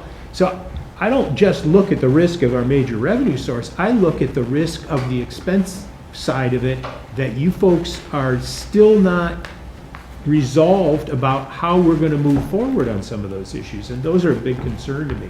I think we've kicked off Peasley for maybe another year, if they can get, the local banks to put up enough money to make the payment and continue the mortgage for another year. But I can guarantee you, there's an expectation. They're coming back to the city and the county, and hopefully we can find another third leg to that stool that participates to the same level we do. But that's looming, and I don't think we've addressed it. So those are all risks that are confronting you. Well, here's my fear of as we talk about this fund balance situation, is last year we had a similar conversation about possibly using some of the fund balance to offset the tax increase. And now this year we're talking, it's the same discussion. So if we would have spent that money last year, if we dip into it this year, we're slowly keep decreasing our fund balance, and it's not going to be available when there is what I would consider to be a true emergency situation, such as a sales tax drop. So I'm real hesitant about wanting to use that fund balance at this time, given how our revenue streams come in and how they're disproportionate compared to 10 years ago. And I'd like to remind everybody, in my budget, I'm looking at our critical success factors. One of them is sound fiscal stewardship. I mean, I think that, we need to work with staff to make sure that our policy provides us with that sound fiscal stewardship. And what I'm hearing is that we need to maintain the balances within this new policy framework. We haven't seen it yet, but Brian talked about how instead of just saying, oh, this is the percentage it's going to be, is we need to have something that says we have the volatility piece and we have this economic event piece, and until we get that sorted, I don't really want to go with reducing the fund balance for one-time projects at this point.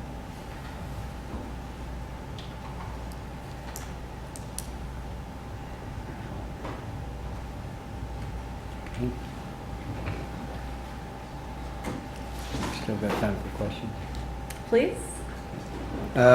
Brian and Tom, the police station, the $17 million.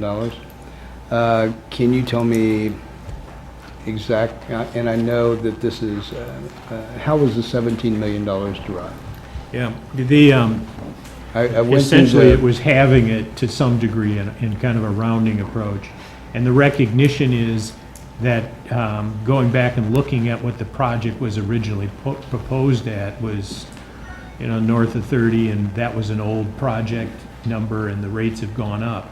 The advantage that I think you have in terms of that project is that, having it, meaning cutting it in half, and then going out for a subsequent phase, you then can adjust what that subsequent phase cost would be at the time you're ready to go ahead and do that. But we tried to get this into an area where we thought we could do about 50% of a project, a reasonable project, to get there, so that when you hit that later on, so that was the number that was pulled. And the only reason... And those numbers are all pretty much out of date. Right. The only reason that I bring it up is we establish what, the levels of spending are going to be on each one of the funds that we go down through. Right. I just want to make sure that I have at least a complete understanding that you have as to where that number came from. Right. Okay. Right.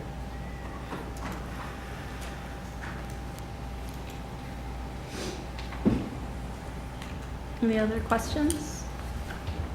I think I've stirred enough up.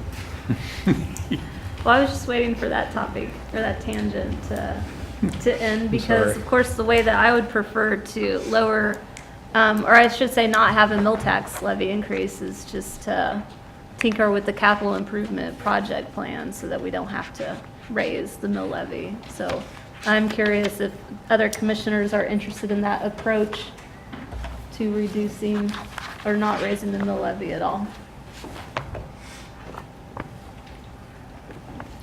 Am I the only one interested in No, that? I mean, I think that on August 1st, the night of the hearing, I mean, obviously, we're going to go down through and make specifically where our level of spending is going to be.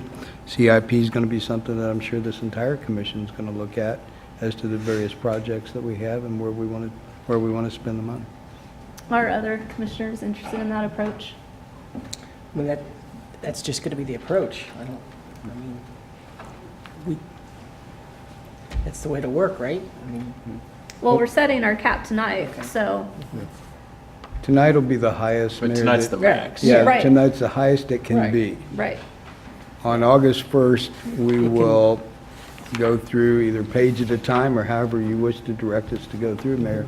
And we will set what those limits are going to be, and that'll be that. I suppose it's good to hear that other commissioners are interested in perhaps not raising the mill tax levy rate, or at least reducing the amount that it would go up as well. It sounds like everyone will be prepared to work towards that goal on August 1st. Is that what I'm hearing? Yes, ma'am. look at it. Okay, good. I'm glad to hear that. Automated meters? No, I'm sorry. Okay, did the commission have any other questions for staff? Let's do public comment. So is there public comment on this item? Come to the microphone, say your name, sign in, and maybe there's not public comment? Not even KT? Okay, well, let's bring it back to the commission. So then the action in front of us is to authorize publication of the 2018 budget summary and establish August 1st, 2017 as the public hearing date.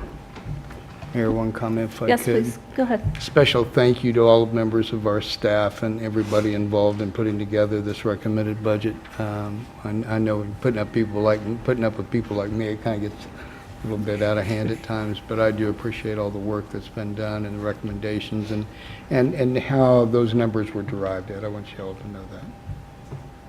Okay, does someone want to make the motion? So moved. Second. So motion made by Commissioner Amick, seconded by Vice Mayor Boley. All those in favor say aye. Aye. Any opposed? Motion passes unanimously. So let's take a quick 10-minute break, and then we'll come back and talk about sales tax.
2.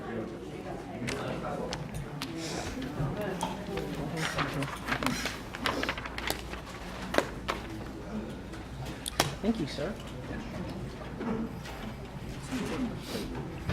All right.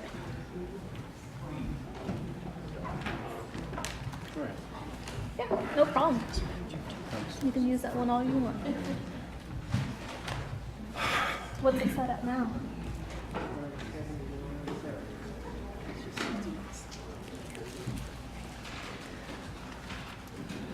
Hi. Sometimes it's hard to hear. People would use their microphones a little bit more. Okay. Okay, so I think we're ready to come back. As the kind lady just pointed out, just make sure you speak into your microphone so that everyone in the room can hear. All right, so number 3 is consider the following items related to the notice of special question election for city sales tax election to be held on November 7th. There's 3 items. I'm not going to read all that because I'm sure you're going to give us a lovely review of it, Casey. Good evening, Mayor, Commissioners. Casey Toomey. I'm an Assistant City Manager, and I'm here again this evening to visit with you all about the special question election. We talked about this at our work session back in June, but it was kind of a late hour, and I tried to talk very fast to get through the material, so I'm going to try to go at a little more reasonable pace this evening. But what we have before you tonight are 3 resolutions and a notice of special question election related to city sales tax election. As you recall, staff is recommending that we place the special question election on the ballot this November, as opposed to waiting until November of 2018, which would be the election closest to when the current sales tax sunsets, which is at the end of March in 2019. The reason for that recommendation regarding the timing is twofold. One is really in case we are unsuccessful with the referendum, that would provide us with another opportunity to go back and ask the voters to renew those sales taxes. And also because if we were to hold a special election, the city would be responsible for 100% of the costs associated with conducting that election. If the special question is placed on a ballot that is for a general election, that cost is borne by the county. We're not doing it to penalize the county. However, we don't have funds budgeted for a special election, so it seemed the most cost-effective way to conduct that election. We visited with you all in June about the specific ballot language that staff is recommending. Just a quick recap, the 0.2% sales tax that is currently in place that relates to transit operations, staff is recommending renewal of that existing sales tax.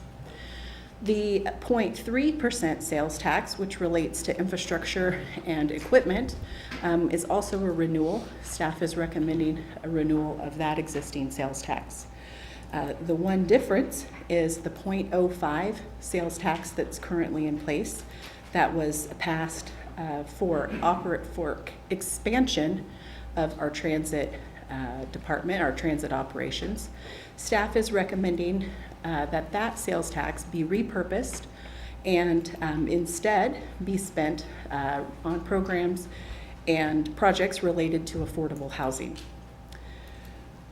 Again, just to reiterate, the reason that staff is recommending repurposing the 0.05 is because our current financial forecast for our transit fund indicates that transit operations in our current forecast are able to be funded adequately with our current projections for sales tax revenue and grants from the existing 0.2% sales tax.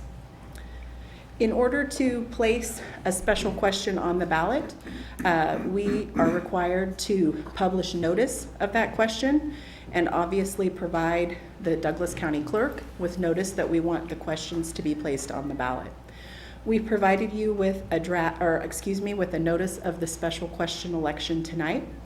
It does have 3 separate ballot questions. Question 1 is the transit sales tax. Question 2, the infrastructure and sales tax and equipment question.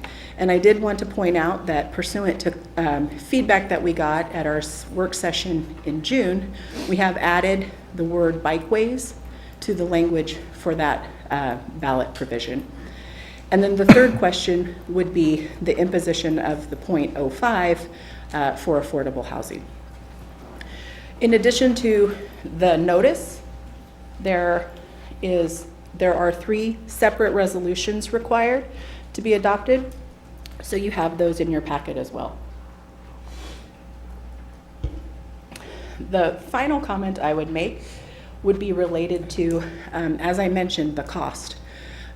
Given the recent higher turnout that we heard about related to the mail-in ballot that our school district held, we did call the county clerk and inquire about the cost of the mail-in ballot.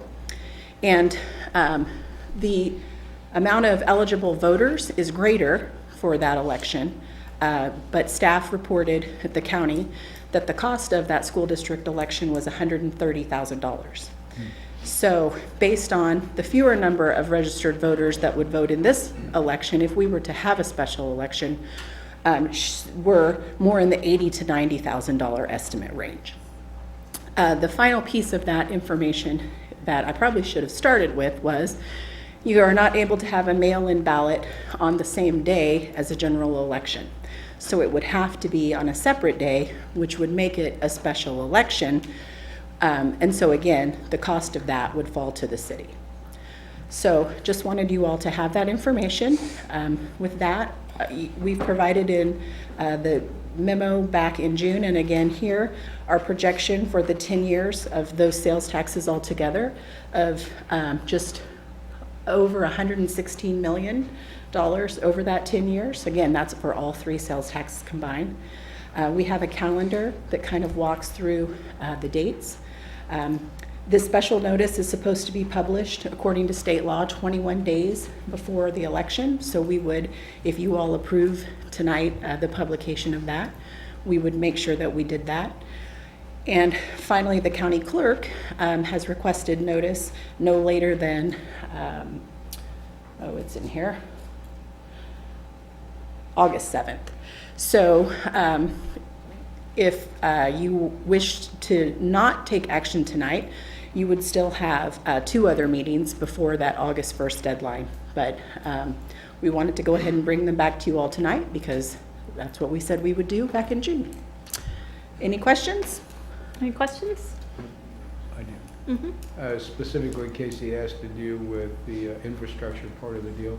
The expense plan or the expenditure plan that we have in place, we will follow that to the T, assuming that we collect those funds, correct? I think follow that to the T is a difficult I shouldn't promise. use T, yeah. But that would be our plan. What I can You're going out there a long, Yeah. That's right. What I can tell you is our practice, which was we tried to make sure that in the 10-year span of time that we accomplished all the projects that we identified in 2008 when that sales tax election was held. We're on track to do that. We are also on track to do some additional ones, I believe, because our sales tax projections came in beyond what we had projected back in 2008. As Tom mentioned, that was a long time ago. I guess my question is probably a little bit unfair, is that Bob Billings Parkway, Castle to Wakarusa, it seemed to me that we spent quite a bit of money on that street in the last couple of years, but I don't know what the CPI is on that street at this point, or what, surely I don't know. It's good now. So is it something that will last for 10 years in the condition it is now? Bob Billings Parkway from Castle to Wakarusa. We did, this is the one you, check, come up here. Here's what I noticed, Chuck, is that, if I understand this right, there is a $5 million expenditure from the sales tax? Okay, so the CPI it's going to fall apart over the next 10 years? Oh, I picked Maintenance project that we did last year, the year before, We did substantial improvements to the intersections, put signals in. We did a mill and overlay. We didn't do any curb repair, and we finished the sidewalk on the south side. Tied that all in. The PCI is very good. It's in the upper 90s, 98, 99 at this point. But the base, we didn't address the base issues like we did on Bob Billings between Castle and Iowa. We tore that all out and rebuilt it. There are some places that we will have failures, but it'll definitely last 10 years. Okay. So as we look at this expenditure of $5 million on the roadway we just discussed, is that money that's better used somewhere else? In 10 years? Over the next 10 years, somewhere in the next 10 years, I don't. The question is, if you have $5 million scheduled for Bob Billings, where are you spending it in this Yeah. period of time? We got $5 million that we're gonna Showing spend $5 million on in Bob your Billings number. Parkway from Castle to Wakarusa. It's the very last item. It shows as federal funds on the sheet. I don't really know why it's on there. Oh. Yeah, I don't know why it's way out to We found your federal sidewalk fund. money. It will be farther out, Commissioner. I think we talked about doing that in the later years, like 2028, 29. Chuck, I'll say, you and I talked about this. If you notice, the entire amount of that is paid by Fed funds exchange amounts. And I think this is something yeah. you wanted to put on there to make sure that it doesn't get misplaced. Okay. Or keep track of it. Okay. So over the years, we'll be doing the federal fund exchange over several years. It'll be out there. You need to explain that a little bit more, what that is. Okay, so annually, we get about $900,000 to $1 million from STP, Surface Transportation Program. We have been exchanging that money for actual cash that we can use on any project, transportation-related project that we want. We did it on 19th Street, 19th and Naismith intersection. We did it on 19th and Isledale last couple of years. So what KDOT does is they get a lot. They are like our bankers of the federal money. They will give us the money at 90 cents on the dollar to use for those projects, or we can go with a federally funded project, but the cost for that is 25% more than what we can do projects for. So that's why we do it. It gives us a lot more flexibility as well. So what we have planned in the CIP or in the sales tax is every year we will be getting that $900,000 so that we didn't lose track of it, and we knew that the Bob Billings project would be needed in 10 years. We just kind of collected it or accumulated it for the 5 or 6 years, and we've added it into the last project on the bottom. So it's not it's a money. placeholder, it's not an actual. It's a placeholder. That's right. And it's not money coming from the city. So it's, in theory, negotiable as to its use. Yeah, it is. We know in 10 years that project will probably be needed. But he needed a place to record it to make sure that we replan it, rebudget it as we go forward. I will also say that we already, in some of these street projects, we are subsidizing some of the infrastructure sales tax costs with some That $900,000. federal funds exchange. Right. And then I just see one up here right now that says we're using $4 million in turn back for another street project. So, in many cases, the amount that we were receiving in infrastructure sales tax isn't enough to do the whole project in that 1 year. And so we're utilizing federal fund exchange or the turn back agreement to get that street project. So we're using the infrastructure sales tax basically to be able to do more projects over this period of time using those grants. Okay, so I appreciate the fact that, we're planning on a project that, that we may need to do or probably going to need to do 10 years from now. But Tom, are we better served, as you brought up a little bit ago, as we talk about sidewalk projects and those kind of things, maybe using that to correct some of the problems that we have from additional sidewalk work or what? Is this an or eligible expense? helping that program? It's transportation related, but we don't get the $5 million immediately. You get 900,000 a year, right? 900,000 a year. And we'll for sure get that for 10 years, right? So long So as. that's $9 million So long as over a the- decade. So long as the blueprint that the president put Right. forward isn't what the budget looks like. And we can bank that money. Is that what we do, or? No. Do we spend it as we go It's along? a reimbursement program, so we have to spend it on a project, and then I send the invoices to KDOT, and they'll reimburse. So it's only up to 900,000 A year. But could you use it exclusively for a sidewalk maintenance program, or would it have to be connected to a road project? Sidewalks are connected to roads. Yeah. I believe I asked this question last year, and sidewalks are eligible. So it could be done. Well, it seemed to me that we can get a lot of bang for the buck in trying to, do a program if this is eligible. And the fact that Bob Billings Parkway is, I got a 93% or whatever you said a little bit ago. It seemed to me that this is a smart move, if it can happen. But that would be in a later year when we have that $5 million accumulated. So when are you going to start collecting that money? What are you You gotta showing start there? sometime. I don't have one. I mean, we've got it basically in every year, $900,000.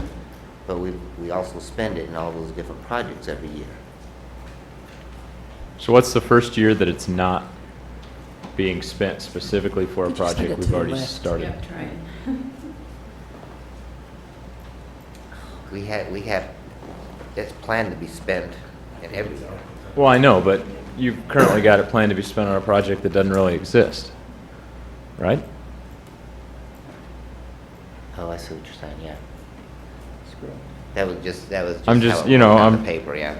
If that's just a placeholder for a project that we might say, okay, the pavement index is fine, it's gonna be, at a point where it may need to be replaced in 10 years, we're gonna bet and say, okay, it's gonna be fine. We can use that same placeholder in the funds for that project for a sidewalk program of some type. We're saying that that's gonna be a greater priority of those funds. Is that possible?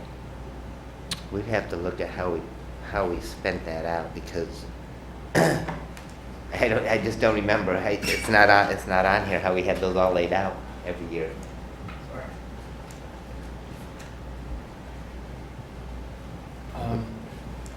Yeah, actually, so the amounts that you see in here is just the infrastructure sales tax portion.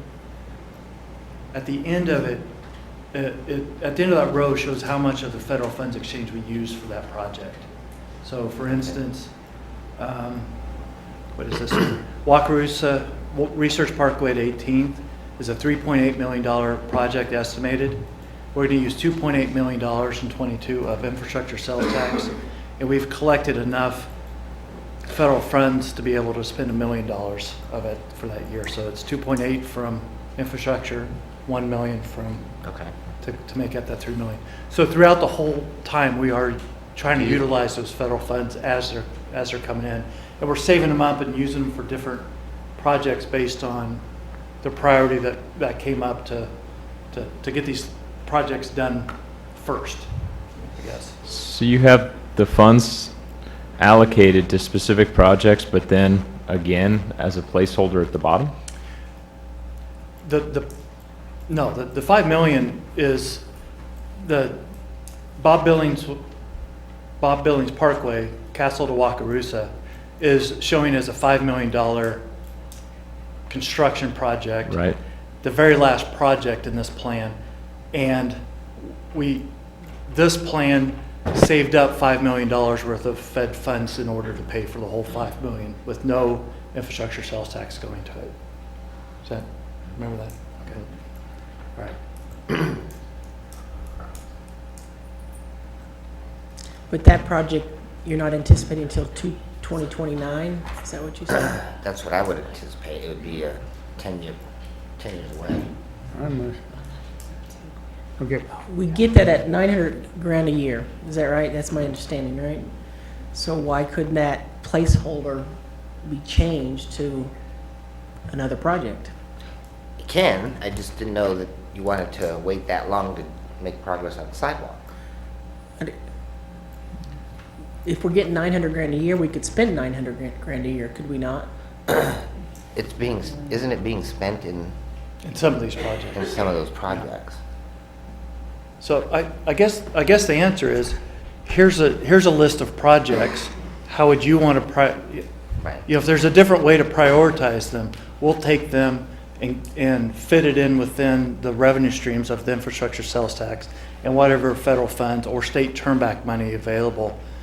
This was just the first go at getting together a list in order, you know, if we had this stream of money, this is how your public works director would recommend spending it. That's not obviously your, you know, that if you want to change the priorities of when the streets get done. So We identified $74 million worth of projects that could be done through these multiple revenue streams.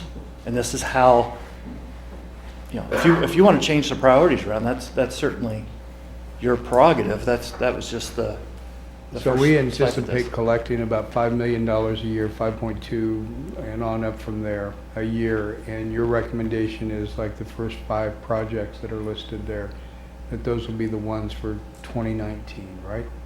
There's no money for those other projects yet. And so that placeholder at the bottom is just that. It's just a placeholder. Until we get to the very 10th year, when you have the $5 million set aside. Is that right? Yes, at this current plan. Okay. Right. So for us to do any other project, whether it be sidewalks or whatever, we're going to have to reallocate the funds for those first projects and fund something else, right? Yeah. From the monies that are there, from that $5 Right, million. right. Okay, I got it. This is a $74 million spread out over 10 years. Keeping in mind that some of this money doesn't come in until later. So this was just it was a puzzle that we sat down and put together. And then the $600,000 that's going to sidewalk and bike and ADA improvements are the basic maintenance improvements that we would, you know, might normally do plus on an annual basis, correct? Say it again. That $600,000 is going to go to the ADA improvements and bicycle improvements that we have around town, and for other maintenance kind of projects that we have with sidewalks, right? Yes. And in addition to, Right. because we're going to have extra money with this program. Okay. Yep. Sorry, Commissioners. Brandon McGuire, Assistant to the City Manager. What we've heard from the Commission is that portion that you're referring to, that $600,000 in, was it 2019? And it escalates to $750 in 2020 and then $1 million in the following years throughout the 10-year infrastructure sales tax plan. What we've heard from the Commissioners is that you want us to, the staff to develop a prioritization list of new construction projects, not related to street projects. We've come with recommendations in the 2017 budget, for example. We have $450,000 in that CIP line item, and we've come with recommendations to spend that on the new bike lane and multi-use path along Castled, a new bike lane and multi-use path along Queens Road, and in both of those cases we heard no. We want, and then we also came back after hearing no to those projects and suggested using that as a subsidy program for sidewalk maintenance in relation to the policy that was presented back in March. And that would have funded residential owner-occupied properties, sidewalk repairs on an income-based type of program. So we've heard no to both of those options, and instead we've heard that you want a list of prioritize new projects, specifically pedestrian and bicycle related, you said that it was okay to use that for ADA ramp repairs and for certain sidewalk repairs that are the city's responsibility. So in places where maybe we have storm inlet heaves and that sort of thing. So that's the plan. The staff is working on that criteria to go through that ranking process, that prioritization process. They'll be presenting that to the Transportation Commission at the August Transportation Commission meeting, get some feedback from them about whether or not they think that criteria is appropriate, and then we'll work towards about we think we can work out about 3 years worth of prioritized projects for you. So that's the direction that we've. Brandon, I think the commission needs to understand as well that subtracting ADA projects and some of the other things that you just mentioned still doesn't address that issue that Marteel put together. And that dollar amount was a $23 million. $23 million. Correct. And so we don't have a budget set up to deal with a big part of that. If the commission chooses to go in that direction with a sidewalk maintenance program. The other option, as Tom has mentioned, is a subsidy type program based, income based, targeted at residential owner occupied properties as opposed to every property in the city, commercial income generating properties and so And that was the policy that you presented. that the staff presented back in March, correct? Right. And we're not saying that $450,000 would be enough over the life of that policy. It could be significantly more. We do know that the one section of town, that far northwest section that we had labeled Section 8 in that map, we did have enough in that $450,000 budget to fund a subsidy program in that part of town. But we specifically picked that to start the program. It was Exactly. Correct. It was a smaller, section, less need right there to try and get the system down, to get the kinks out of the system before we moved into the other districts, which are much more challenging and much more expensive. Either way you go, whether you go with the citizen requested proposal, which we think is even more significant cost, or the staff proposal, or some hybrid of the two, we have not funded a big part of that, and we need to think about that in this process. So I guess something important to point out then is the spending plan that's for the 0.3% infrastructure. Part of the sales tax is a draft plan, and then we will have further input over the rest of the year as to what specific projects we'd like to prioritize. That's what it sounds like summary-wise. I think staff's recommendation would be that as, between now and Election Day, we would want to finalize that plan. I mean, I think staff's role is to educate, and this would be a tool that we could use to educate voters on how the sales tax dollars would be spent. I'm not saying it has to be done tonight, but I think it needs to be done prior to November 7th. Mayor, you really don't have that much time to make modifications to this, because we do need to get that out. The public needs to understand that these are the projects that we're talking about. At the same time, I will tell you that bond counsel, financial advisors will constantly tell you you need to build some flexibility into these types of issues, which is why the question from Commissioner Amix was a little startling to staff as to, we're just gonna follow this to a T. Things can move between years. It's like everything else we do, you take advantage of outside resources that you could, double up, your funding capacity, See, you do not want it to be hard, fast, in terms of the year. Maybe the projects is more the issue. When you actually put them together and get them out there, that should have some flexibility for you, so that you manage those dollars as efficiently and effectively as you can. Once a road gets beyond just keeping it up in maintenance and it requires total reconstruction, it would be smarter to invest your money in a PCI that is not in need of total reconstruction, but that you could invest a smaller amount in it to get more life out of it before you go back in there and have to do a complete rehab on it.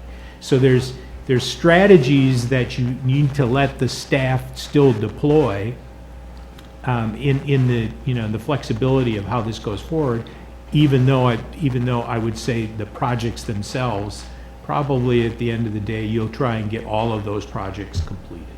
What I'm hearing from the commission is that sidewalks, that we wish it to be a greater priority on the spending plan, is what I'm hearing. Is that accurate? I think the 10 Yeah, million but- is probably okay. Yeah. As I understand it now, I just, I had a question about, Bob Billings and whether or not it was a real project. I see $5 million and I'm thinking, that's a pretty good street. But, Yeah, I don't think that was meant as a directive so No. much as a, Just is that a real project or not? Yeah. You know, once we figured out it was a placeholder, that makes a lot more sense. yeah.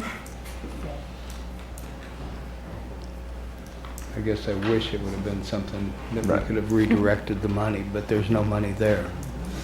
I don't want to go 24 million on sidewalks, I'll put it that way. What's that? I said, I don't want to go 24 million on No, sidewalks. no, I don't think. Do you have the direction then that you were needing perhaps? Well, I think on the spending plan, but we actually are asking for action to approve the 3 resolutions and then authorize publication of the special notice. Okay. Are we After going to go public over comment, the of other course. ones, or are we just going to? I just would like to ask Casey, if she could just, for the public record, could you discuss the reasoning for dividing these up into 3 questions? I think staff's rationale there was that's how it was in 2008. Okay. And so the thought was that it would be a more genuine renewal if we continued with the 3 separate questions. I think it is in the interest of transparency to allow voters to individually select those priorities. So those are the 2 factors that I would point to. I think it also reemphasizes the point that transit is able to continue to operate with the 0.2% sales tax, and that 0.05 is available to be repurposed for what we have heard from the majority of the commission is a priority, which is affordable housing. Is that answering your question? Yeah, it does. I just had some questions from some citizens about why we're doing that, and just for the record, I wanted to hear you say it. It really came down to, if we recommend the status quo, we don't put ourselves in the position to try and justify why we changed everything from the last time we did. Well, I think one part, and believe me, I have all the respect in the world for staff, but the recommendation on the sales tax committee, I think it was a pretty key part, for voter confidence. I understand where staff's coming from, but I personally got to say, I think that'll be a key part in making sure that this, passes, because they review the expenditures to make sure that it was carried out in such a way as, it was discussed, in the question. So I would be one that would probably I would not want to do away with that part. I would want to keep that committee in place. That would certainly have to come back. That committee is part of the city code. So we would have to come back with an ordinance in order to do something different with that committee anyway. Okay. It would stand. However, I guess the city code does reference the 2008 sales tax. So Tony, I don't know if you have thoughts to share. There's a desire to continue that audit committee into the future when the new sales tax, or when these sales tax are renewed, then we would have to amend the code to reflect that it would be the 2018 sales tax. I think that initially it was proposed because we had not had a special sales tax for quite some time, and it was to assure the public that there would be oversight and conformance with the plans that were laid out. And I think we're not in that situation so much now. We have had 10 years, or will have had 10 years of experience of using the sales tax, and I think we have a good record of demonstrating that we're we stayed true to the plans. So it was just, I think staff's recommendation that that committee would not have to continue going forward if the commission was in support of that. I know when I first read that was being proposed to be disbanded, I also questioned how smart that would be. Because it just seems to me that's a level of transparency that the citizens have an opportunity to participate in, and I think that's important. That's clearly a policy issue of the Yeah. commission. One way or the other, it has to come back to the commission as to the date. You can have that debate at that time and decide whether you want to go forward. But can it, with the mayor's permission, can we go back to that tabular form? Because you made a comment and Stuart made a comment, and it suggests to me that we're not all on the same page about this sidewalk issue. And I want to say it out loud and see if staff counters me about the understanding of this issue. So if you could refocus on the sidewalk dollar amount there across. So somebody said, well, we thought that amount should take care of us over that period of time. Somebody said we should put some more money to it. So as I understand the direction that we previously had, these monies would go for improvements that were reviewed through the Transportation Committee, that would go for bike ped improvements that were not linked to a separate standalone project, and that we could use it for ADA, and we could use it for, in terms of maintenance, replacing ADAs, and we could use it for sidewalks that are the city's responsibility, meaning public sidewalks that are adjacent to city property, public sidewalks that are busted up by a street tree, some of the things that was in our policy.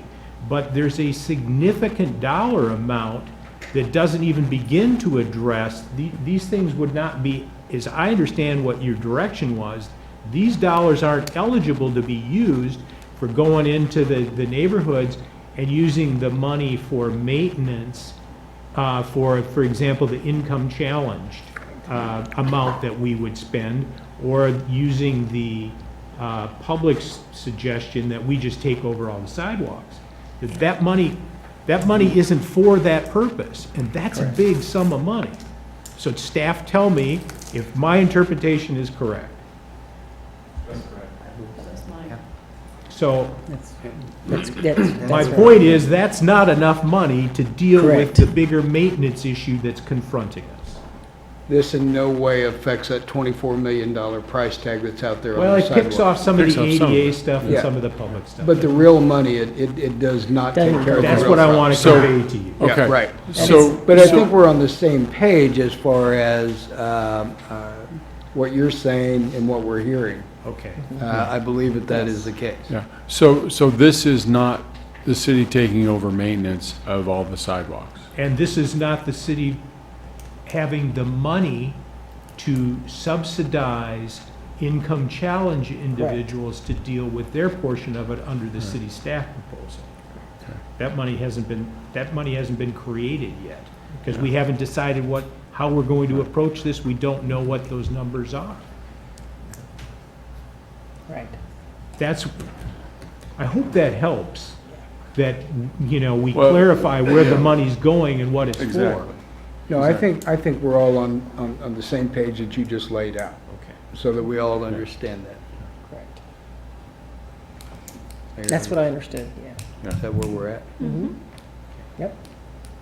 So you need more money for sidewalks. I thought I First had time I heard $5 that. million there for Bob Billings. Yeah, I saw the lights go.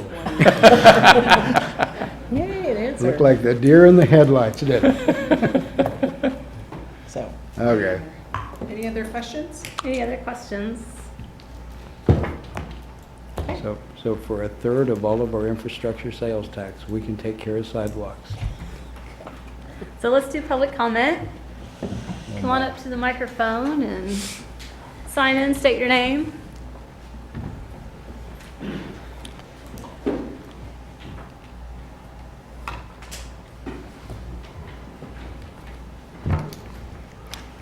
Good evening, Mayor and Commissioners. My name is Hayden Maples. I live at 209 Deerfield Lane, and I'm with the Douglas County Libertarians and Lawrence Sunset Alliance.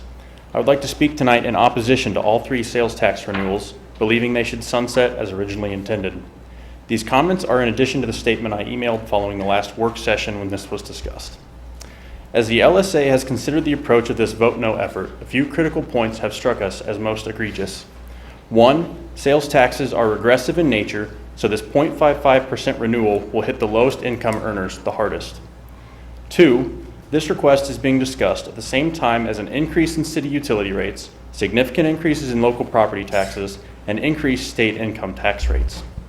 And 3, the one sunset the city favors is ending the Sales Tax Audit Committee, which allows for unpaid citizen oversight and increased transparency. As our campaign hashtag states, sunsets are beautiful, and we are all for the sunsetting of the stack if there are no special sales taxes left to audit. Continued special tax revenue and decreased oversight, on the other hand, does not inspire confidence among taxpayers. If the political pressure is too great to vote no on these resolutions, please recommend that the stack remains if 1 or more special sales taxes are renewed. We would be thrilled if you vote no tonight, but if not, we will try to convince our fellow citizens that keeping more of their own money is a good thing and that sunsets are beautiful. Thank you. Thank you, Hayden. Any other comments?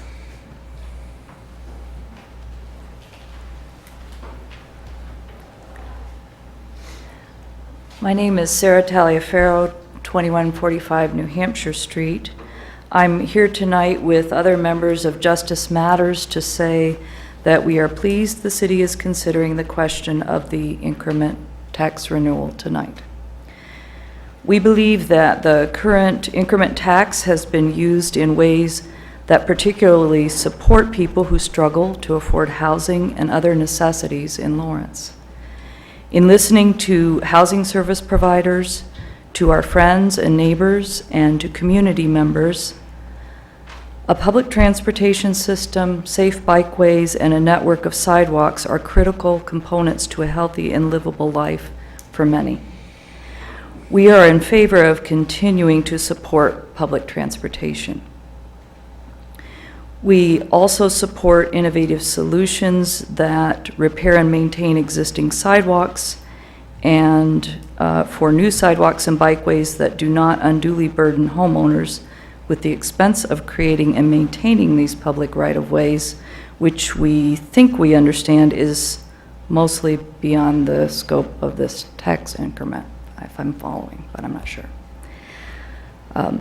We are especially in support of the 0.05% increment tax dedicated to the Affordable Housing Trust Fund.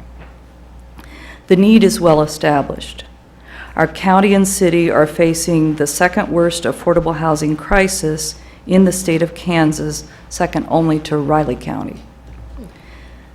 The Justice Matters Affordable Housing Working Group and Steering Committee has spent the last 3 years researching what communities across the country have done to make real gains on creating affordable housing for their communities.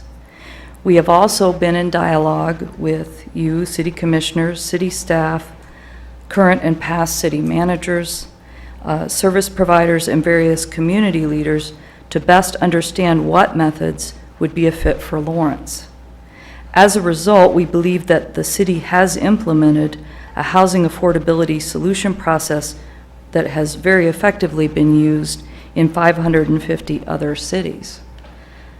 An affordable housing trust fund with a strong dedicated revenue source has been used to close persistent affordable housing gaps in communities in ways that other strategies did not.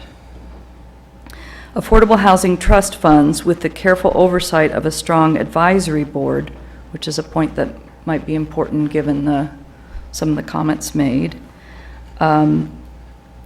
with a strong advisory board composed of community stakeholders, which Lawrence has and it is in place, is able to leverage an additional amount of funding from public and private sources, up to 6 times or greater the amount that the communities initially invest in the trust fund.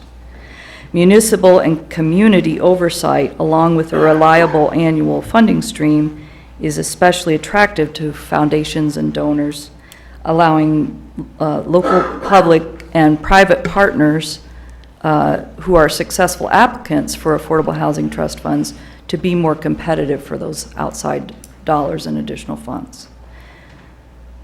The U.S. Department of Agriculture estimates the average family spends roughly $250 a week on groceries and other taxable purchases. The 0.05% tax increment calculates down to $1 per month per family based on that average. $1 per month is a bigger investment for a family making 30% of the median family income, which is roughly $22,000 in Lawrence, than it is for somebody making 100% of the median family income.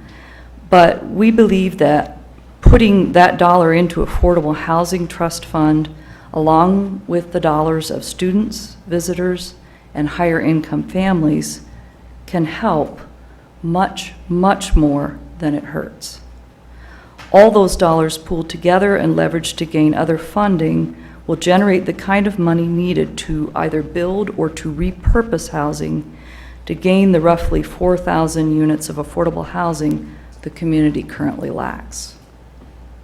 $1 buys a cup of coffee, no frills. A trust fund turns $10 million over 10 years into hundreds of or thousands of homes. We thank the Commission for being willing to place this issue before the voters, or we hope you will, to help our community define what it feels is needed most. Thank you, Sarah. All right, any other public comment on sales tax items? Okay, so back to the commission. Well, quite honestly, I think that the sales tax over the last 10 years has proven that we've been able to do a number of really good things. I think that if we've gone through and changed what we consider the priorities for the community, I think it addresses a number of the important issues that we have before us. I think asking the public again to renew the commitment to these questions is important at this time, but I do think it's important that we also direct staff as part of this to get whatever necessary changes are to keep the sales tax audit committee.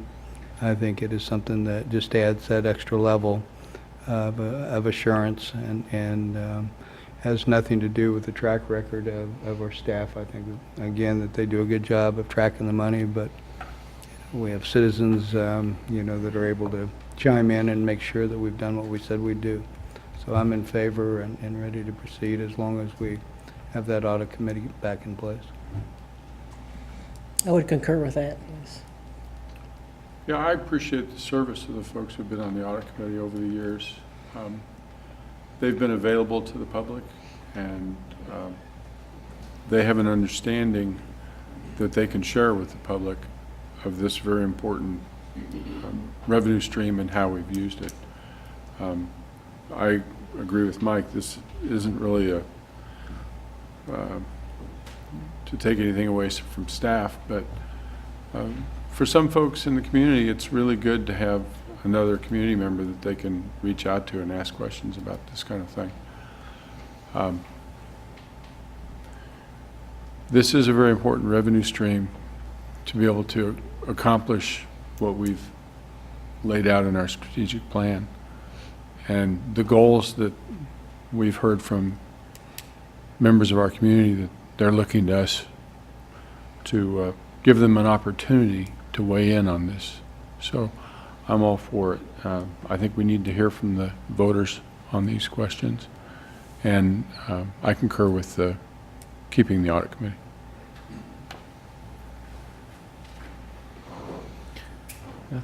I think it'll be interesting to see how the voters deal with this.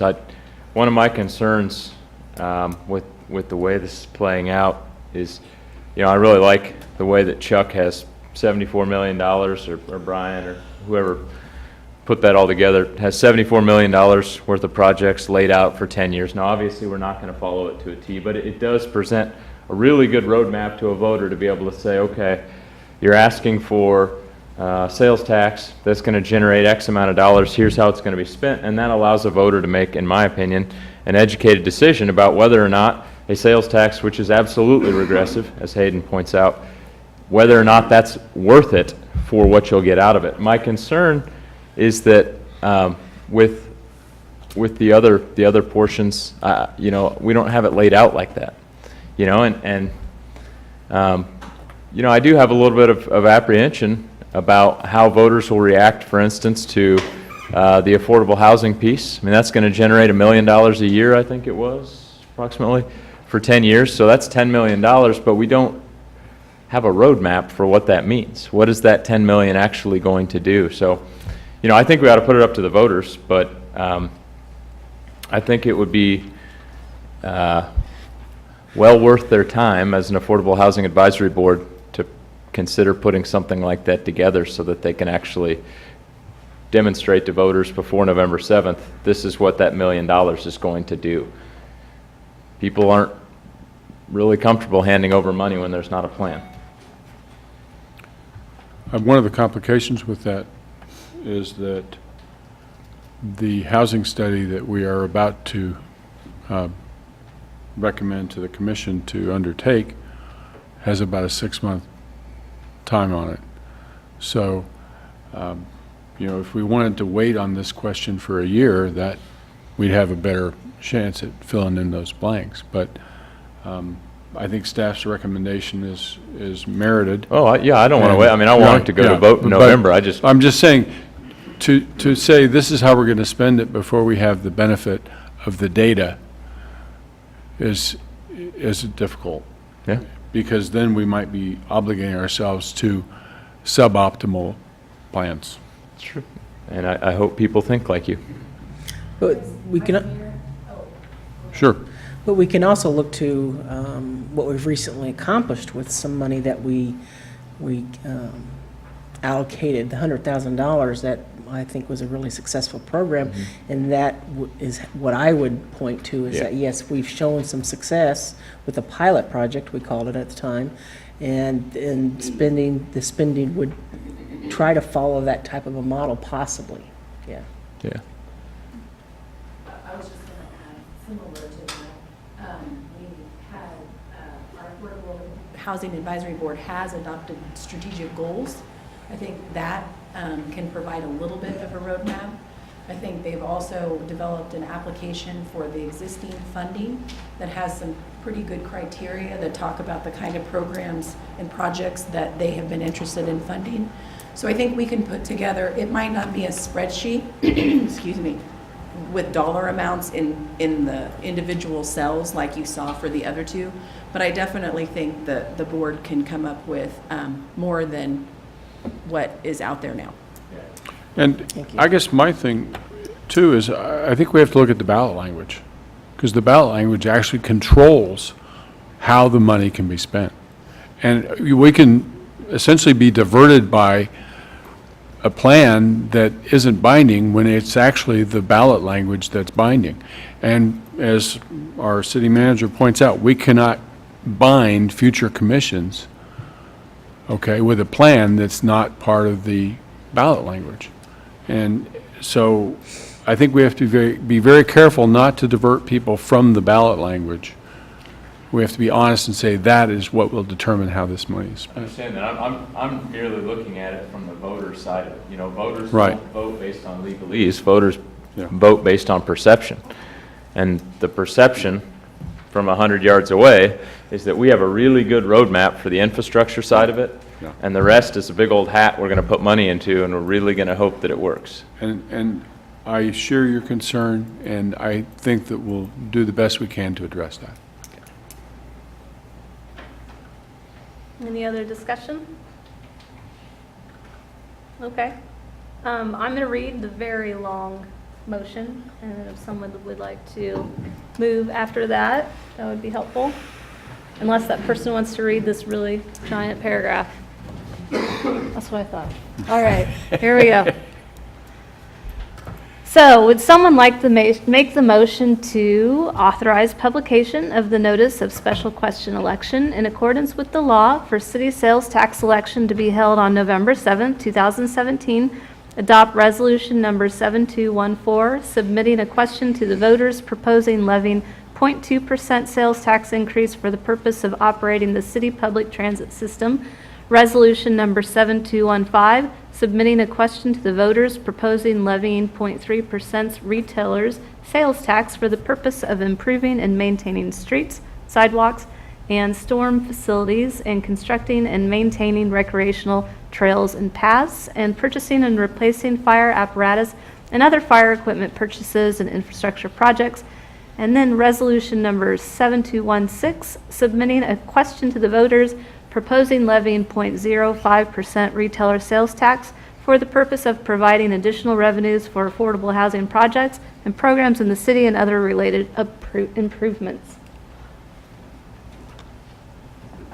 And that is with the addition of, Keeping the sales tax audit committee. Was that more of something for when we talk about in the work session, or should it be part of the motion? Ballot language included creation of that committee. Okay. Because it's already created, it doesn't need to be repeated in the ballot language. Okay. As we said, we'll bring back, Based on your direction, we'll bring back an amendment to the existing city code that will change the reference that says the 2008 sales taxes, or I think it says sales taxes approved by voters in 2008. We'll change that 2008 to 2017 or the appropriate date. Okay. So moved.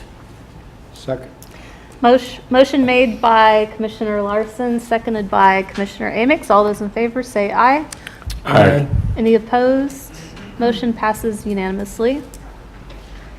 All right, so on to number 4, receive reconsideration request from Vermont LLC for economic development assistance under the neighborhood revitalization area policy in place at the original time of application to support a mixed-use development at 815 Vermont Street. Good evening, Mayor and Commissioners. Diane Stoddard, Assistant City Manager. I will make a brief few remarks here to frame this issue and introduce it for you. You're receiving a reconsideration request from Vermont LLC. Mr. Bob Shum is here this evening to discuss that with you related to his request for economic development assistance for the neighborhood revitalization area at 815 Vermont Street. This item is really just limited to this evening consideration of his request for reconsideration of this. There have been some changes with the parameters of the project as he is requesting it, which I know he will go into detail and discuss with you. But this just would simply, if you approve this reconsideration, send it back through the city process. So it would go to the Public Incentive Review Committee. It would then return back to the commission for a public hearing date if you set that on September the 19th. And then it would, of course, go through the county and the school district to see if they would be willing to participate before it returns back to you all for final action. This evening, I will note that Tom Jackson with the National Development Council is here this evening. He provided a report that's in the packet. All the reports related to the reconsideration requests are there. Our staff is recommending that you approve the reconsideration request to allow this to go through the process. And Mr. Shum, I'll turn it over to now, who will talk a little bit about his change proposal. Thank you, Diane.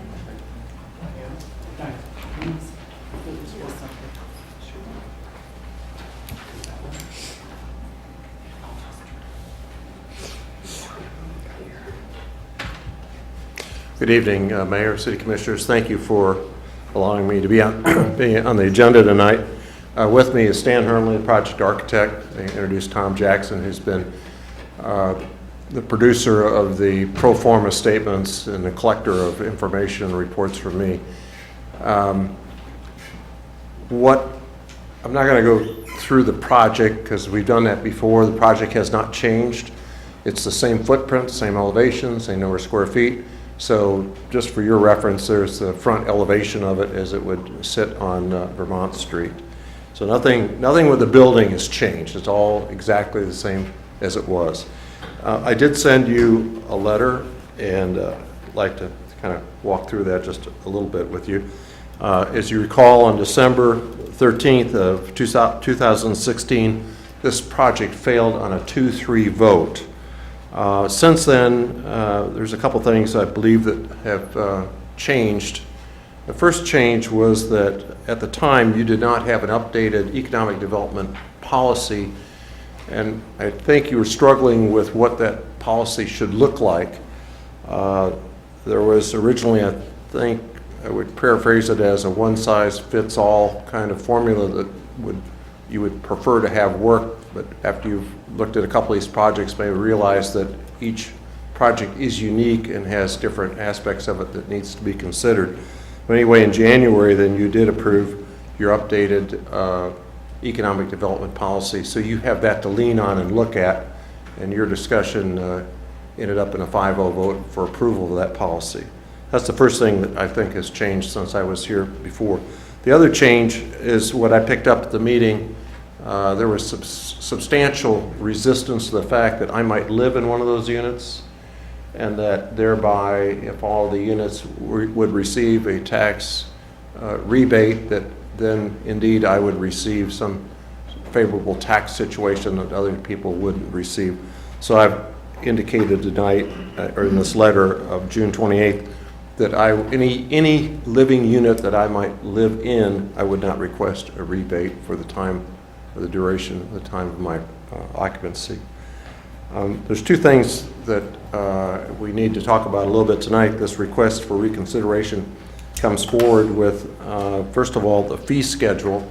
This is a request for reconsideration from the original project, which was applied for under the former schedule of fees for an NRA and an IRB. So I would ask that you respectfully consider that I would be grandfathered in, if you might call it that, with the fact that I had previously applied when the fee structure was somewhat different. The second issue is one that's not spelled out very well, and maybe this is what happens when you change any kind of policy. If something happens that then you've got to refine it again. But anyway, the policy calls for 10% of the available units, living units, to be affordable housing. And prior to this, I had indicated I would contribute 1 unit to affordable housing. That's before you had an equation or a guideline. And so that, taken 1 of 12, is 8.3%. Your recommendation is 10%, because of the small number of units. If I'm asked to go to 2 units, that puts me at around 16.5%, 16.7%, which is greater than the 15% you're requiring for units with 50 or more units. So there's a little bit of equity involved in the question there. My request, of course, is to allow this to go forward and accept the offer of 1 unit being affordable housing. Other than that, I've updated a number of reports to Tom Jackson. The cost of the construction has gone up. We estimate about 5.5% since my original request. Interest rates have gone up.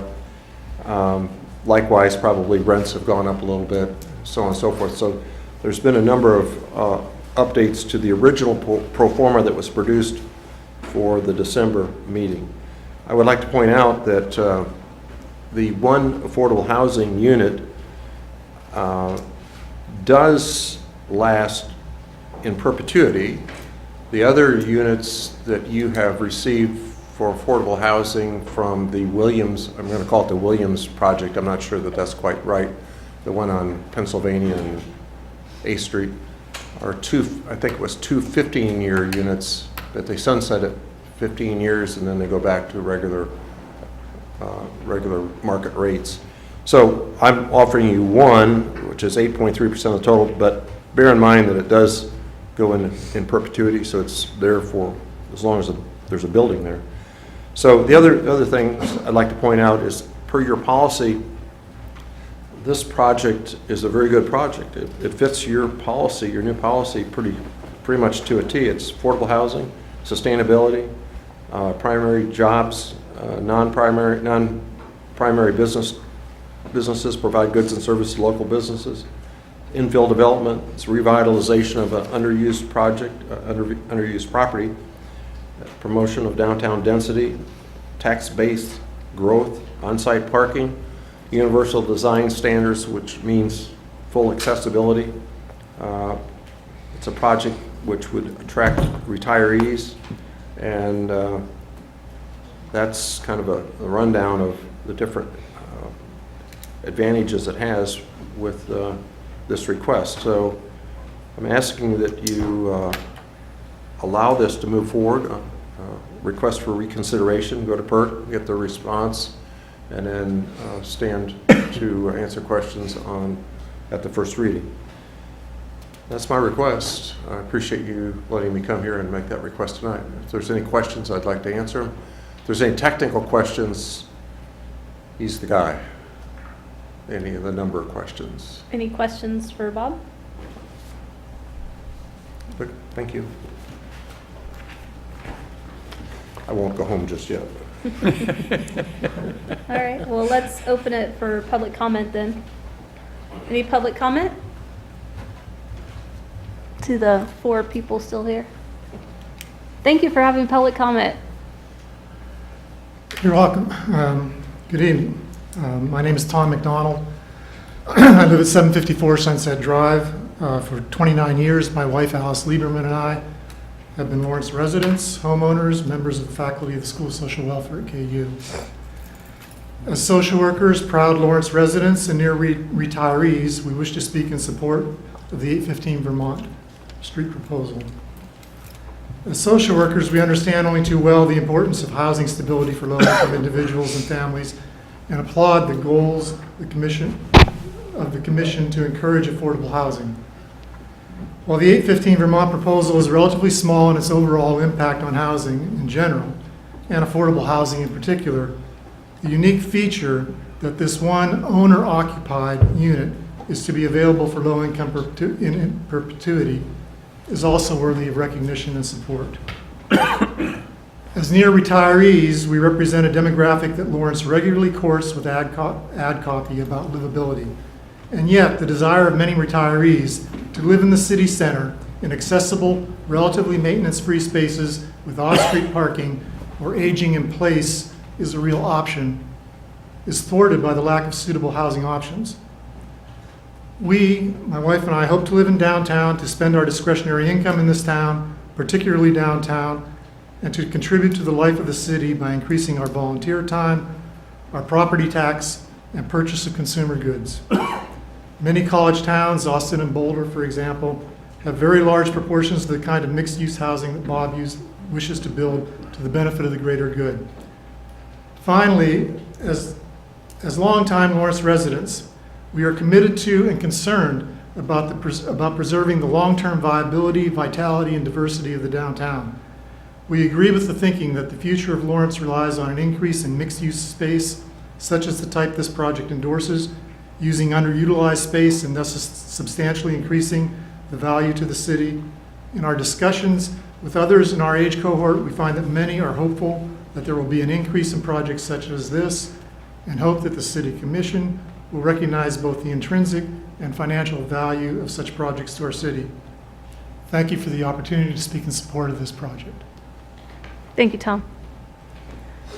Any other public comment? Hi, Sarah Taliaferro. I'm speaking only on behalf of myself at this moment. I would like to say a couple things. First, that indeed this one unit within this project is affordable by the definitions that have been set forth through AHAB. And second, it is indeed commendable that it is being made affordable in perpetuity. That has been an issue, I think, and it is very notable.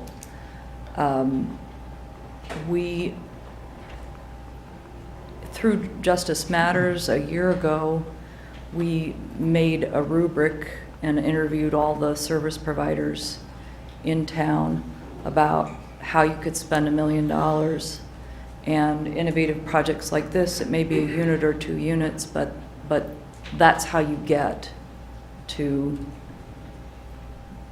to affordable housing in Lawrence. So that's all. Thanks. Thank you, Sarah. Any other public comment? Okay, so back to the commission. Question, Mayor. Sure. Tom, under Bob's request of being grandfathered in on, Yeah. I don't have any problem with that, I don't think, but is a new report going to be done for PERC and the city commission?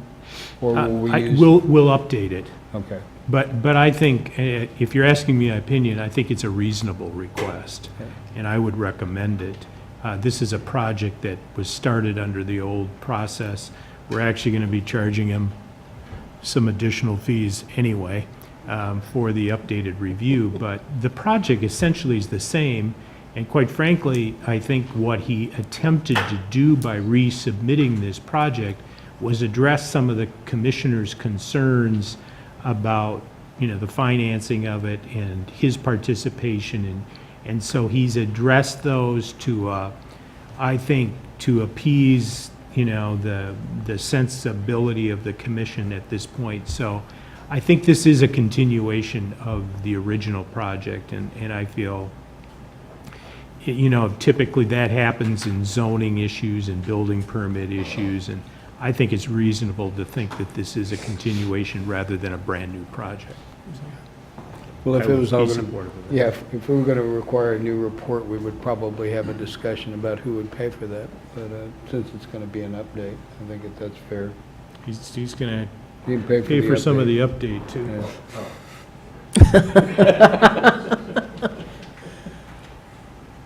Mayor and Commissioner Amix, I did spend an additional, I think it was $800 for the update of Mr. Jackson's numbers. So the original, if I recall, the original amount of money I paid was $4,000.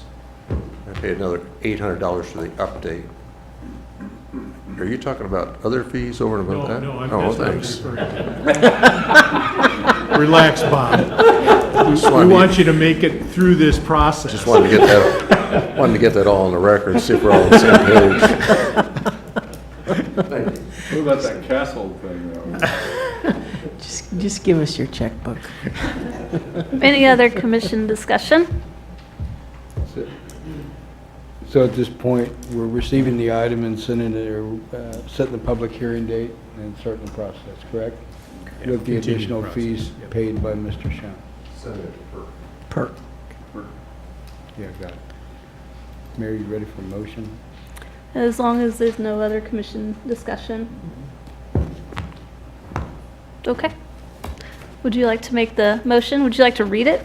Sure. I make a motion that we receive the request and refer to the Public Incentive Review Committee for review and establish a public hearing date of September 19th of 2017 on the proposed NRA and revitalization plan.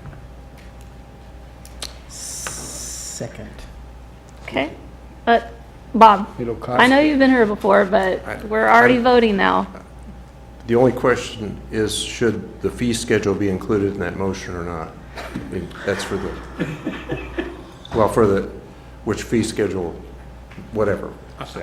I would just say, with the acquiescence of the city commission, understanding that this is under the existing or the pre-existing policy that he applied in, if that's the understanding as going forward, then that should be acceptable. You want me to include all of that? Just say that this is a continuation. Are you regretting reading it now? I don't know if I want to include that or not. Yeah, no, that's fine. I'll Second. include that in my motion. All those in favor say aye. Aye. Any opposed? Nay. Motion passes 4-1 with Mayor Soden voting no. All right, on to number 6.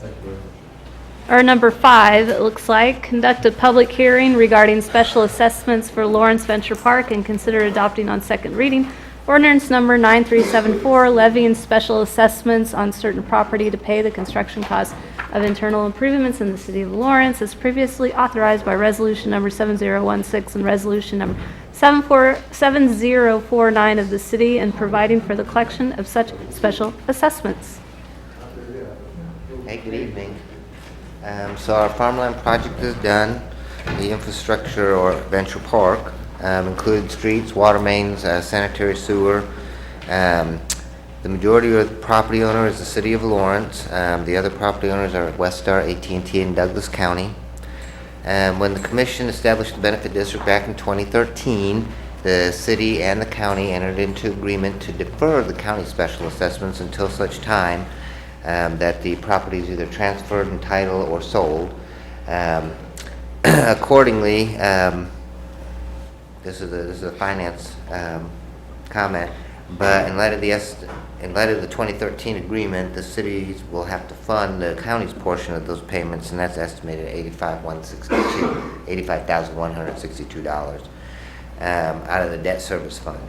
And when the lots transfer or get sold, then the county will reimburse us. We've mailed notices to all the owners. It wasn't a whole lot. The projects, the total costs were $8 million for the streets, $8,732,426.61, and for the sewer it was $798,064.52. So tonight, what your action is to open the public hearing, pending comments and city commission discussion, adopt on second reading ordinance 9374. Any questions for staff? Who are the neighbors? The neighbors, which way? I mean, well, who, I mean. They weren't, notices weren't mailed to neighbors, they were mailed to the people in the benefit district. Who are they? Right, that's Westar, my, isn't. AT&T, the county. Oh, okay. Yeah, the city, Westar, AT&T, and the county. I was hoping I didn't sleep through a second. No, no. Somebody in Venture Park, all right, No. I'm back. Any other questions for staff? All right, so it looks like the motion here is to conduct a public hearing. Move we So, open the public hearing. all right. So motion made by Mayor Soden to conduct the public hearing, seconded by Commissioner Amix. All those in favor, say aye. Aye. Any opposed? Motion passes unanimously. So the public hearing is now open. Does anyone have any comment? Okay. Move we close the Second. public hearing. All right, so motion made by Vice Mayor Boley to close the public hearing, seconded by Commissioner Herbert. All those in favor say aye. Aye. Any opposed? Motion passes unanimously. Would someone like to make a motion to adopt this? I guess I gotta read it. Move we adopt on second reading ordinance number 9374, levying special assessments on certain property to pay the construction cost of internal improvements in the city of Lawrence, Kansas, as previously authorized by resolution number 7016 and resolution number 7049 of the city, and providing for the collection of such special assessments. Is there a second? Second. All right, motion made by Vice Mayor Boley, seconded by Commissioner Larson. All those in favor say aye. Aye. Any opposed? Motion passes unanimously. So number 6 is kind of a technical deferral that we got here, and that is to conduct a public hearing for Van Trust Real Estate LLC Catalyst Incentive Package. Mayor Commissioners, the easiest item of the evening. This item is just simply, you may recall setting the date of the public hearing for tonight to consider the Van Trust proposal. Those documents just aren't quite ready for you, so we mutually agreed with them that we would place that on next week's agenda. So because we advertised the hearing, you just need to open the hearing, and then if you would continue it until 6 p.m. or soon thereafter as may be held next Tuesday. Be happy to answer any questions. Any questions for staff? All right, thank you, Thank you. Diane. So I'll make a motion to open the public hearing and continue until July. Is that actually 2 motions to continue it, or do we just do that in one fell swoop? So it's 2 motions? Yeah, I'd say so. Okay, so I will make the motion to open the public hearing. Second. So motion made by Mayor Soden, seconded by Commissioner Herbert to open the hearing. All those in favor say aye. Aye. Anyone opposed? Motion passes unanimously. And so now we're going to do a motion to continue the public hearing until July 18th, 2017 at 6 p.m. Second. I made the Assuming that was motion. your motion. I made the motion. Motion made by Mayor Soden, seconded by Commissioner Herbert. All those in favor say aye. Aye. Any opposed? Motion passes unanimously. Sherry, did we do that? I see your fingers have stopped moving. Well, we opened the public hearing and we're deferring it without actually closing it. We're continuing it? Okay. And we assume you meant to include as soon thereafter as may be held. Oh, yes. Right. I should have read the whole thing. I'm sorry. That's only just in case for some reason it isn't quite ready next week. Right. My mistake. Okay, do you want me to reread it? No, I think that's Okay. that way. You can Okay. rely on Sherry to fill that in. Okay, thank you, Sherry. All right, so now we're on to commission items. Do commissioners have any items? Okay, now we're on to city manager's report. Okay, at a previous meeting, the city commission had a discussion about potentially adding a provision that would restrict businesses that are currently in the community from moving into a Catalyst spec type building. Diane's done a very thorough response and report on that. Actually, as you recall, and as Diane recollected, part of the reason for going down this path was because of a report that Marilyn Bittenbender had done, and she had talked to us about the lack of any available space for our businesses to go elsewhere. And in fact, if you recall, we had a business, a long-term business here in Lawrence, move on to another jurisdiction. So we think it's not necessarily the right direction to go in, but what I would say to you is if we run into an issue after we get this thing up and running and we see what happens, then maybe we could, the staff would come back and recommend that you at least have the discussion again. But I'm inclined not to recommend that you alter the policy at this particular time.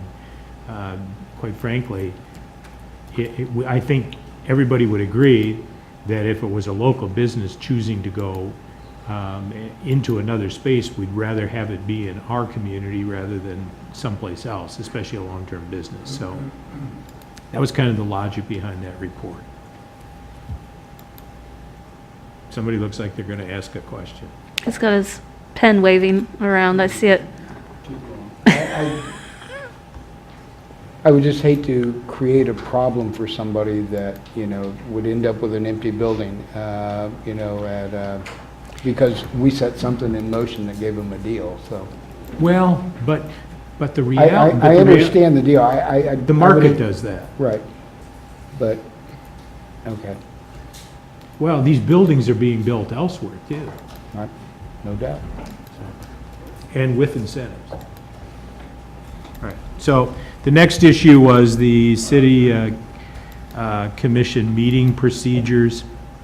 And I had an opportunity to speak to the mayor yesterday about this. We didn't want you to think that we weren't being compliant.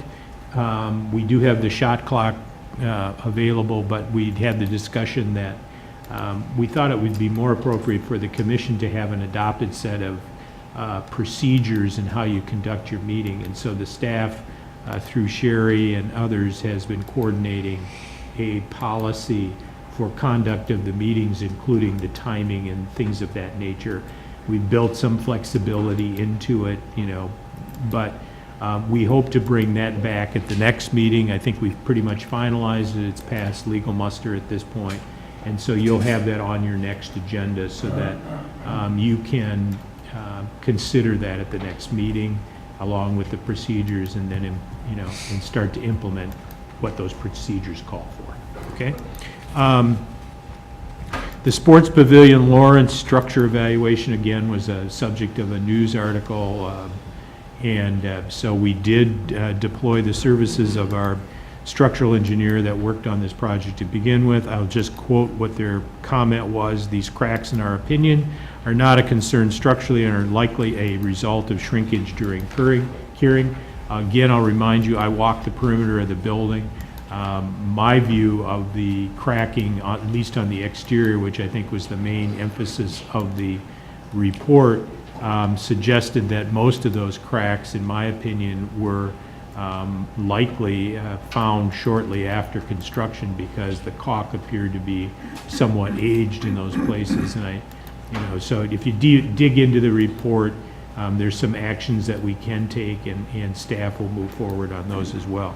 Coincidentally, we've had some person in the community raise the issue about some stress issues that they're observing in the library, and Diane and I spoke about that today as well.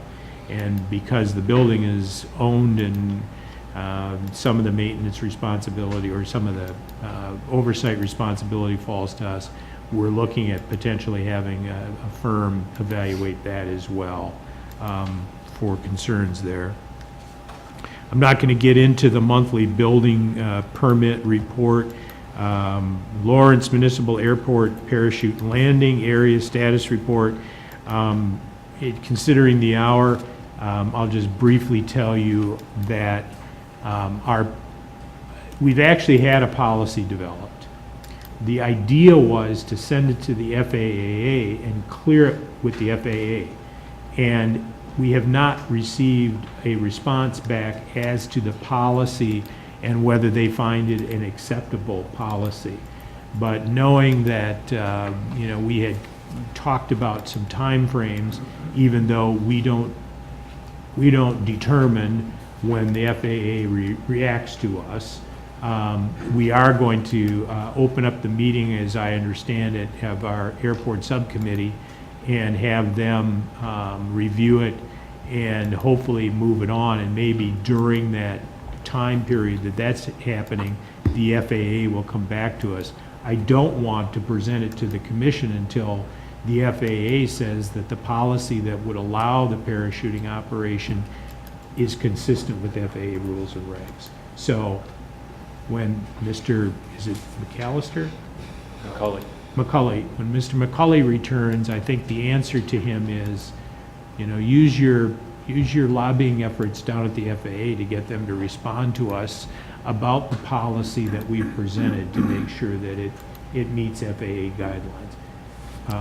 Because we did put a policy together, and so we'll start to inch that forward. Anything else I missed or need to add? Okay. Brick Street maintenance update. Again, Chuck has given you a kind of a status report on that. You'll note that there was a policy drafted. It bounced around. I think, based on the understanding that I had, I think we need to resurrect it, start the review process again on this, maybe schedule this for another discussion with the City Commission at some point down the road. Does that make sense? Thank you. Okay. And then the Maple Street Pump Station update. Ted left. Actually, what Chuck will tell you in his report, if you read the report, is that the project actually came in over budget. And I think some of those projects that we had eliminated from the bid process because of the overbidding, we were going to absorb and undertake ourselves.